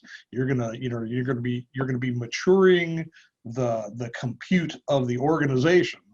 And when you've got all that, the easy thing to do, the fun thing to do, is have the guys in the front line who are going to score and move you forward. Soccer team. Okay, I love it. I love it. And just to bring it home and just put an exclamation point on that, I'd have to say baseball. Everybody knows I'm a huge baseball fan. I'm a big Met fan. My husband played baseball, you know, in a organized league until he was 40. So big baseball fan. I feel that every player has a very strategic role and skill, right? You got your first baseman, your second baseman, your third baseman. It is a team sport. You need the vendors working with you. Distributors have to play a role in this. You have to understand. I'm going to say the customer is at bat, is at plate. It's the customer at bat, right? And it's all of these people that are supporting that opportunity that customer can hit a home run, send it over the wall, clear it over the wall, and everybody else is just supporting that happens. So we're going to end it by hitting a home run. So I like it. I think the end solution, though, is we can merge the two together, and we can kind of put soccer and baseball together into cybersecurity ball. So that'll work on a soccer field with a plate, and if the goalie misses the save, you have to hit them with baseball bats.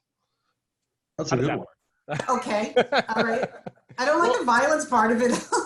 Well, they could be foam bats, maybe. You know, we don't have to cause damage. I don't know. Well, I think we'll have to work on fleshing that out a little bit more. But I think I see a new channel sport coming that everybody will get together like when the pandemic is over, and we'll. I like that the bad balls get caught in the net, right? And that the good balls clear the fence, right? Very, you know, clearly and safely. So yeah, maybe that's the combination, but Rory and I will work on that.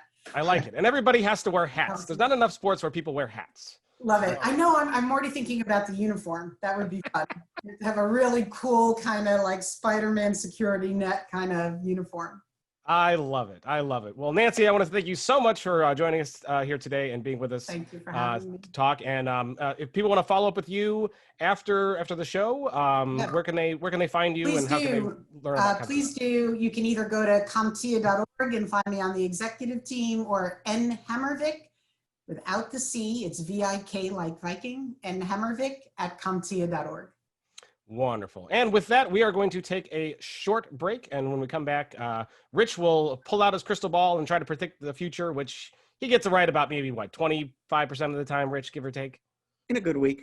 In a good week, yeah. I have an absolutely bananas museum pick for you guys this week, so we'll talk about that, and a tech pick as well. And Rory will be back, and maybe if we will have a little time for 5 questions with Rory Sanchez. That would be fun. You don't want to miss it. Stick around. We will be right back.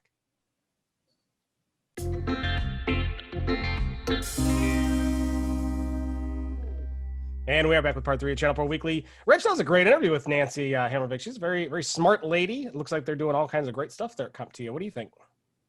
Yeah, absolutely. And you know, again, I really want to thank her for making time for us, because she and everybody at CompTIA has a lot going on, really at any time, but especially right now for all the reasons that kind of you know, we were touching on so many things going on in the industry right now. So, and it's, you know, it's just it's great to hear. It's impressive how quickly CompTIA was able to pivot, to adjust around, you know, what's been happening this year, and you know, figure out where their members need help, and get some stuff out there to do that. Yeah, I love that she said she didn't like the term "the new normal." I don't like that term either. When people talk about the new normal, I go, yeah, whatever. I just can't wait to get back to the real normal. I hear that. And hopefully, as part of our real normal, we'll have a new sport that we can all play, that we have to design the ins and outs and the rules. But I think that's going to be big. It's going to take over. There's not going to be any more company softball teams in the IT industry. It's going to be cyber secure ball or whatever we're going to call it. Secure ball, sure. So we'll get back to you on how that sport is played in the near future. Base soccer. So Rory, the last time cyber base. There's been movies like that. Wasn't there a movie called like Basketball? I think there was a movie about that where like I saw it a long time ago. They mixed basketball and baseball together somehow. I have to go back and watch that. It's been a long time. I think that was the South Park guys, wasn't it? Rich? Oh no. I don't know. That rings a bell, but I'm not sure. I want to say for sure it was the South Park guys who did that one. But anyway, we'll go back and watch that another time. All right. So Rory, the last time you were here, this was before this next segment was invented. But it's become quite popular on the show. It's called 5 Questions. And the way this works is Rich and I will come up with 5 questions to ask you off the top of our head. Can be about anything and everything. You have no idea what we're going to ask you. And it's usually a lot of good fun and usually results in a couple good laughs. So what do you think? Excellent. Sure. No problem. As long as you don't expect correct answers, then. You can lie to me all you want, Rory. It's fine. I'm all there. All right. Rich, question number 1 to you. So Rory, you are a resident of Florida, and everybody is for listeners out there in Louisiana, Texas, being affected this week by the hurricane. Best wishes to all you, really, and I hope everybody is okay. But it does kind of bring hurricanes to mind. Florida is hurricane country. Do you have any wacky hurricane stories to kind of put into perspective for people like me who have never experienced one, what that's like? Oh, wacky hurricane stories. No, we've experienced a lot of them here. Usually, I like to say that I love when about 3 days out, it looked like it's heading directly towards us, because then that means it probably will not come directly towards us. They inadvertently, when they're coming right towards my part of Florida, they usually turn to the north some. This last storm that came by and really kind of affected everything, starting with Virginia all the way up through New York. The center of that storm was probably about 40 miles east of me, and we barely felt anything on the west side of the storm. The big part of the storm, the big strong part is near the eye, and usually like ahead and the northeastern quadrant of it. And it was sort of a very tight storm as it came by here, and not very far off the coast. And the coast, we got a little bit of rain the day before. It was amazing that there was very little weather as that storm went by. But we've certainly seen them in the past that have shaken things up. There was a time when a storm was headed directly towards West Palm Beach, and I grabbed the family and said, "Let's go south." So we went south, and we had a fantastic day in the Keys, while West Palm was getting, inundated and flooded. And I thought, as long as we stay south of the storm, we're going to end up with some good weather. And we came home. My daughter, who is 18 now, I think when she turned 3 and when she turned 4, it seemed like every year there was always hurricanes coming to West Palm Beach right around her birthday. So, that's coming up in about a week. So hopefully, now that she's at college, she doesn't come home for the long weekend, Labor Day weekend, for her birthday, and we celebrate with yet another hurricane. Wow, fun. All right. Question number 2 to me. When you are not dodging hurricanes, what is it that you do for fun? What is it that I do for fun? I love the outdoors, which is part of why I like Florida. I'm a fan of, either boating, the beach, and I used to always say that one of the things that I love doing on vacation was getting out of Florida.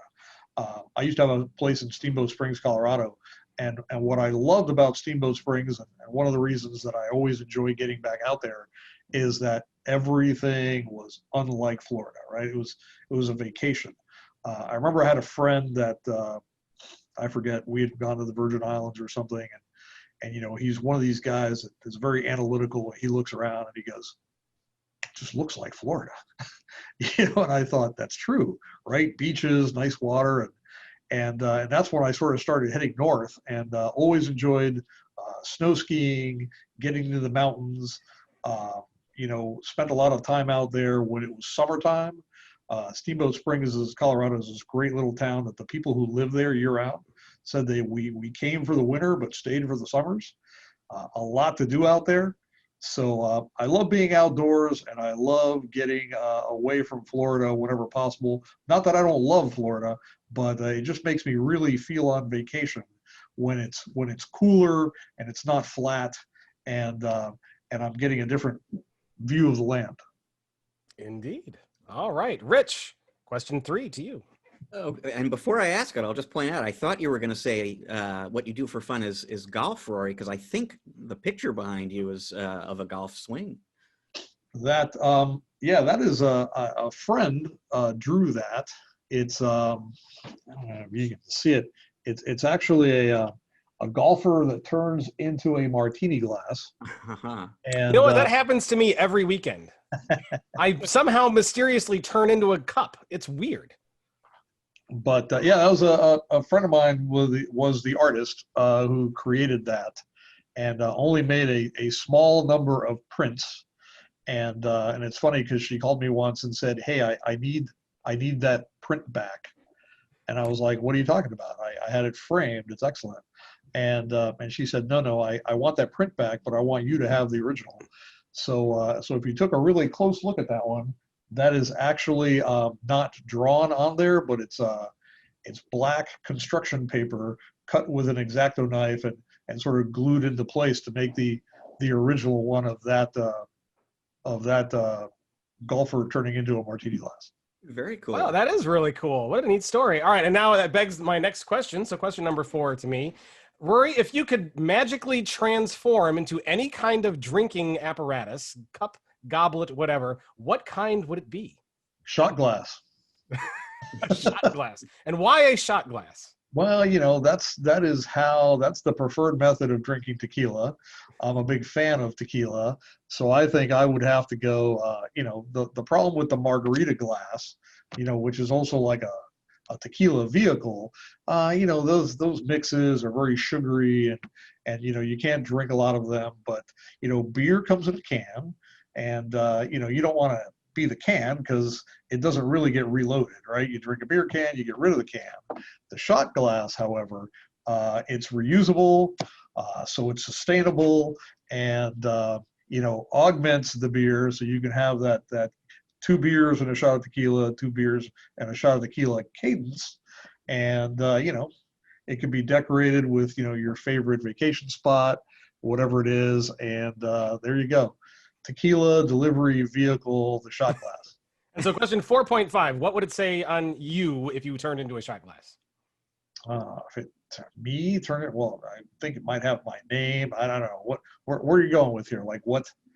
Well, you know, like sometimes it's like you know, a state, or you know, a picture of something. What would you be if you were a shot glass? Oh, I think it would probably be like let me see, some of my favorite places to go. You know, maybe in Ensenada, Mexico, or you know, somehow the British Virgin Islands, and you know, perhaps some Don Julio, or you know, some other higher grade kind of tequila, ready, you know, chilled and ready to be drank.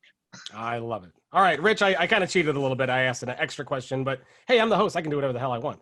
And Rich, so question 5, technically question number 6 to you. Well, you know, and as long as we're talking about travel, you mentioned earlier on the show, Rory, you were in Tulsa recently, and that was because you guys, True Digital Security, has an office there, if I remember right.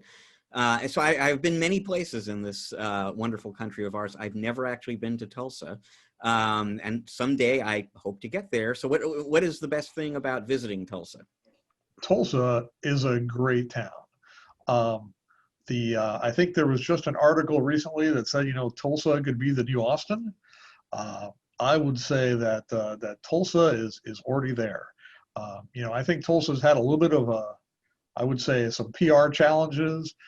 Some bad things happened there maybe 100 years ago that the town has really tried to come together on and make sure that it is a very inclusive and very understanding of its history.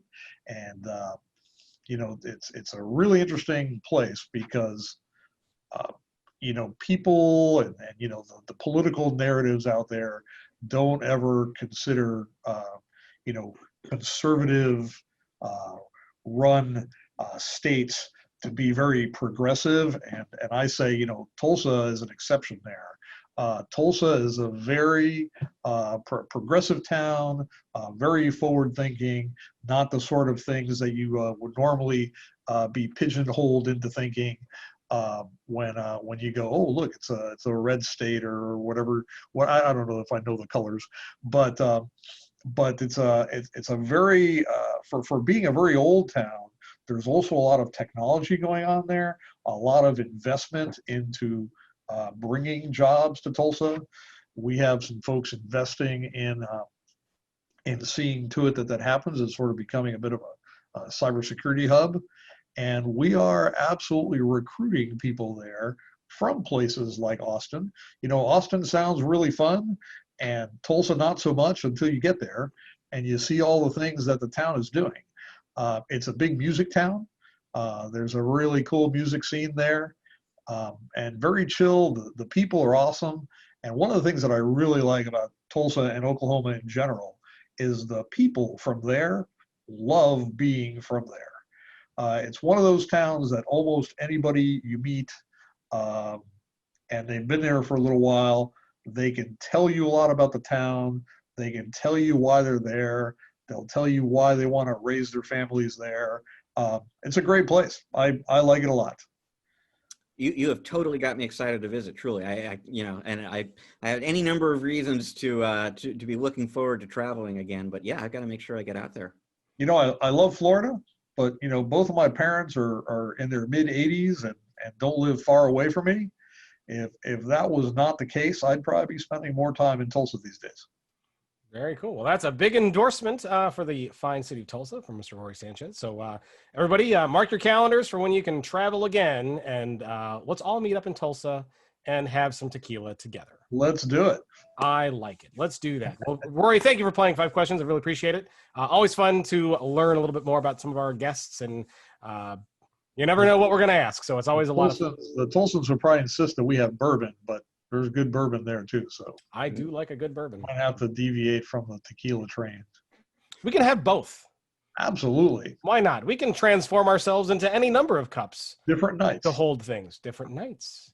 Bourbon night, tequila night. We'll have a brandy night too. Why not? Right? We'll spend Absolutely. 3 days there. We'll be drunk the whole time, but it'll be a fun trip. Make it happen.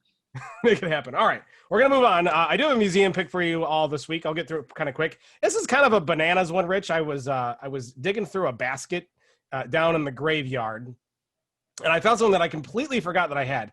And so for those who have watched a lot of episodes and seen a lot of the museum picks know that I tend to have a lot of Radio Shack stuff, primarily because I worked at a Radio Shack a long time ago. It was one of my first jobs that I had, and for a nerd like me who just loves gadgets and technology, like I probably spent more money than I made while I worked there.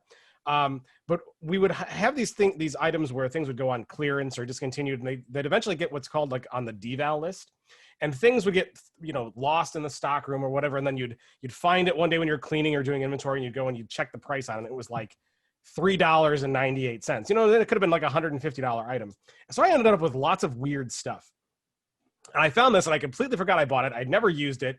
I don't know why I bought it. Rich, you know why I bought it, because it was cheap and I couldn't help myself, right? So my has nothing to do with IT either, folks. My museum pick this week is the Radio Shack 211589, a 40-channel emergency CB radio, right? Because in 2020, this is a useful thing to have. Right. I suppose do truckers still use CB radios? I would assume they do, right? But does anybody else use CB radios? I think the truckers do. I'm pretty sure truckers do. Those who are on the road probably still do, because it's good for local, like, truck to truck communication.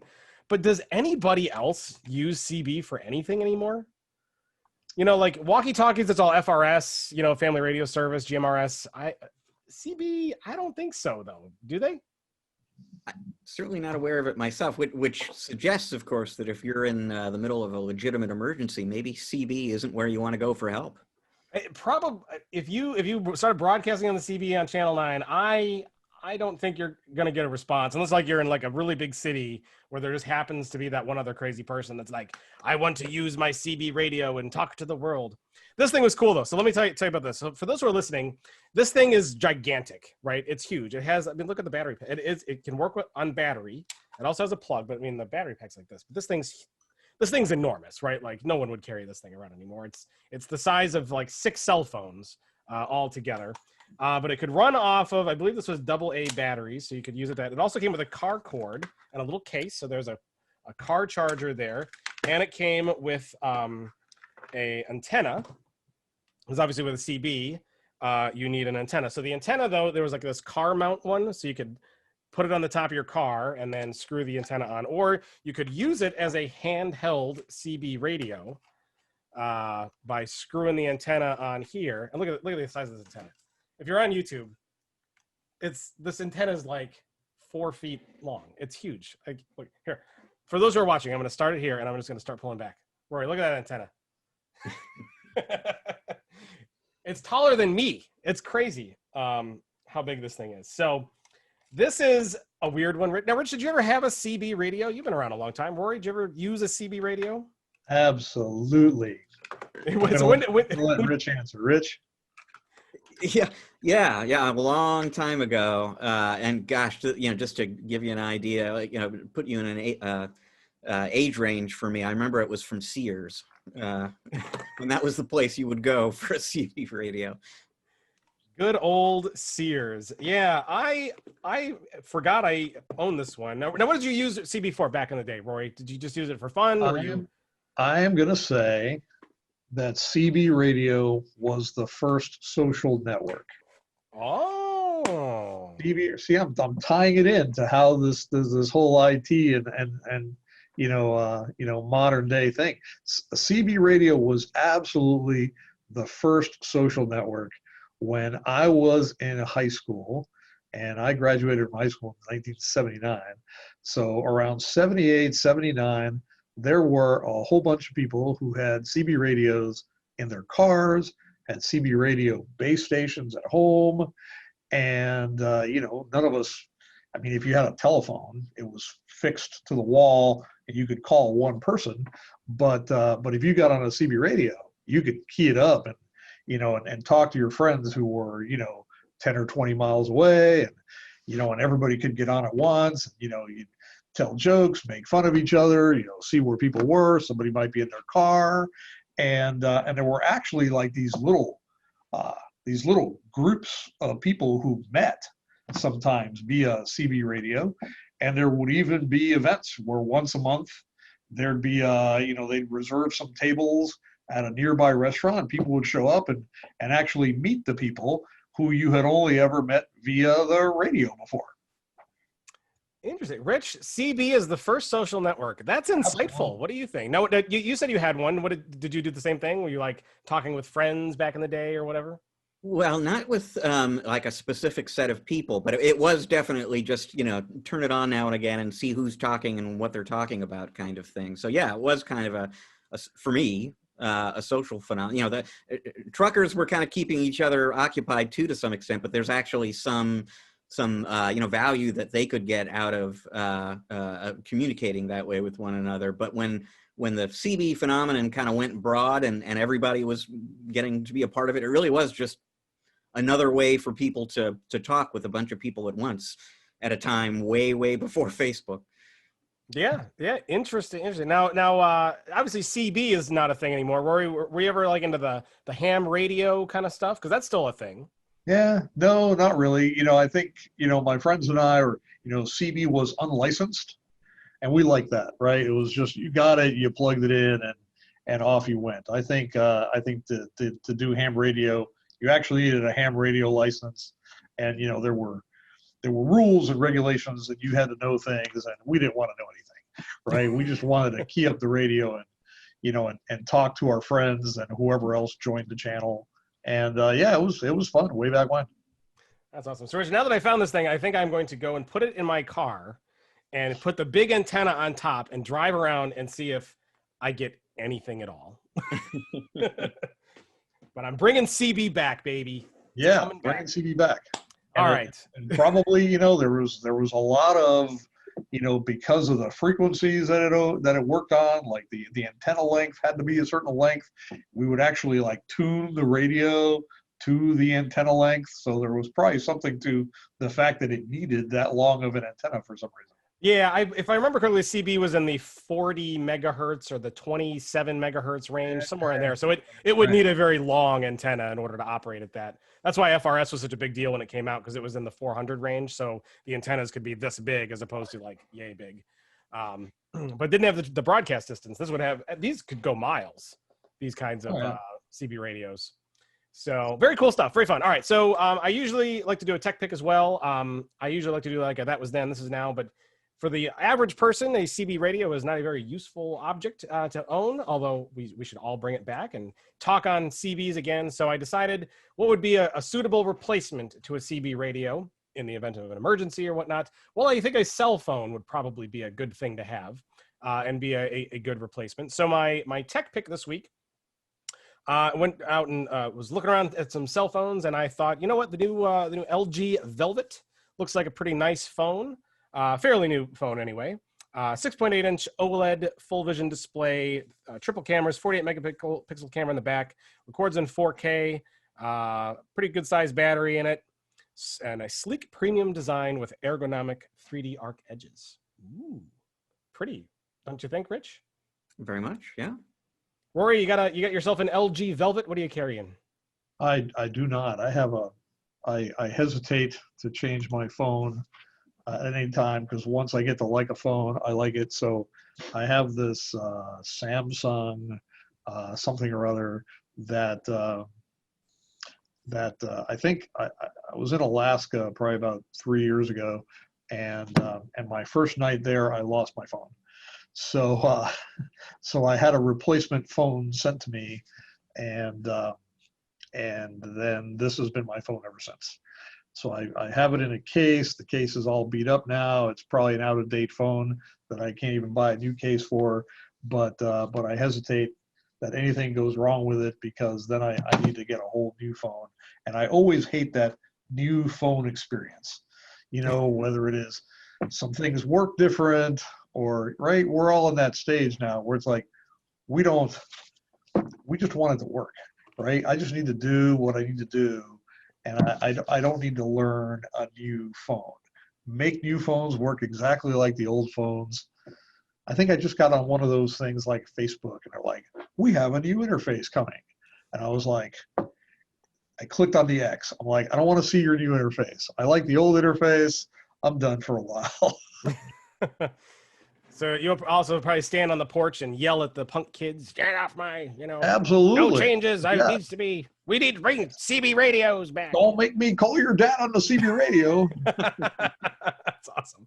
I love it. All right, Rich, why don't you tell us what has been and what might be coming down the pike for those on ChannelPro Network next week? I would be happy to do so. So in terms of what has been, a great way to find out about that is to check out our weekly In Case You Missed It column, written by ChannelPro's own James Gaskin. Comes out every Friday, channelpronetwork.com. This week, it's going to be talking a little bit about an interesting new solution from Aruba that is designed to bring together IT, OT, and IoT technologies in one platform worth taking a look at. The official launch of a company called SaaS Alerts. I wish we had a little more time on the show this week to talk about them, because they were actually on our vendors on the Vanguard list, but it's sort of a security tool that connects to all your different software as a service solutions, worth checking out. Speaking of phones, there's a new Zen phone from Asus that we'll be writing about. And I didn't actually get a chance to verify this with James before we started recording, but I believe he's going to be writing a little bit about something involving beer and donuts in one product, and sounds good, right? So check it out. He'll tell you all about that. And then looking ahead to next week, a few interesting things going on. So Tech Data has an IoT symposium event coming up. I am scheduled to attend that. AdTran, for folks who know that company, they have their annual partner event coming up. That's on or being done digitally, obviously, this year. And then the annual IFA Berlin show is happening, not surprisingly, in Berlin. Big hardware show. I'm guessing there will be some hardware news. What's interesting about that, though, is that event is not digital. That event is actually happening with live human beings in one place. Now, we can't actually go because I don't believe folks from the US are allowed into Germany right now, but isn't it interesting to actually see an in-person and rather large in-person technology event happening in August 2020? I'm standing here beside myself, even though I'm sitting down. That's amazing. That's amazing. And that new product from Aruba, is that the country or the company that's coming out of Aruba? That's the company. Excellent. Excellent. Are they based in Aruba? That would be pretty cool if they were. Yeah. Then I would have to go do some site visits, but I don't believe so. That's awesome. If ever going to Aruba, let me know. One of the best restaurants I've ever been to is in Aruba.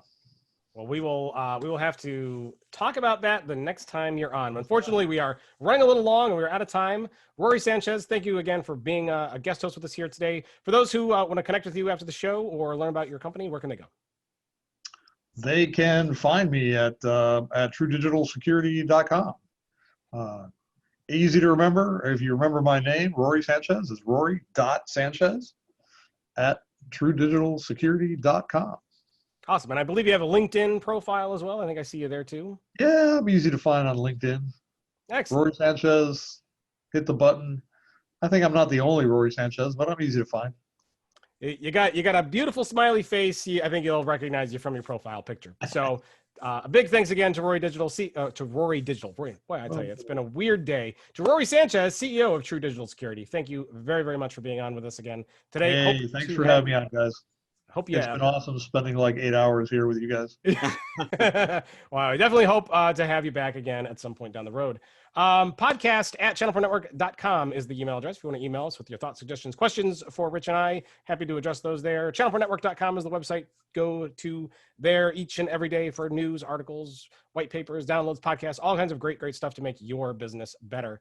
We are on the social networks at ChannelPro SMB on Twitter, ChannelPro Network on Facebook and LinkedIn. Rich, you're on the Twitters. What are you? At Rich Free. Rory, are you on the Twitters? Do you have a Twitter? I don't think I do Twitter. I don't blame you. I have one. I don't think I posted on it in years, but follow me anyway at Matt Whitlock on Twitter. If you want to follow me there, do that as well. And we will see you all in episode 159 next week. Make sure you subscribe. We'll see you then.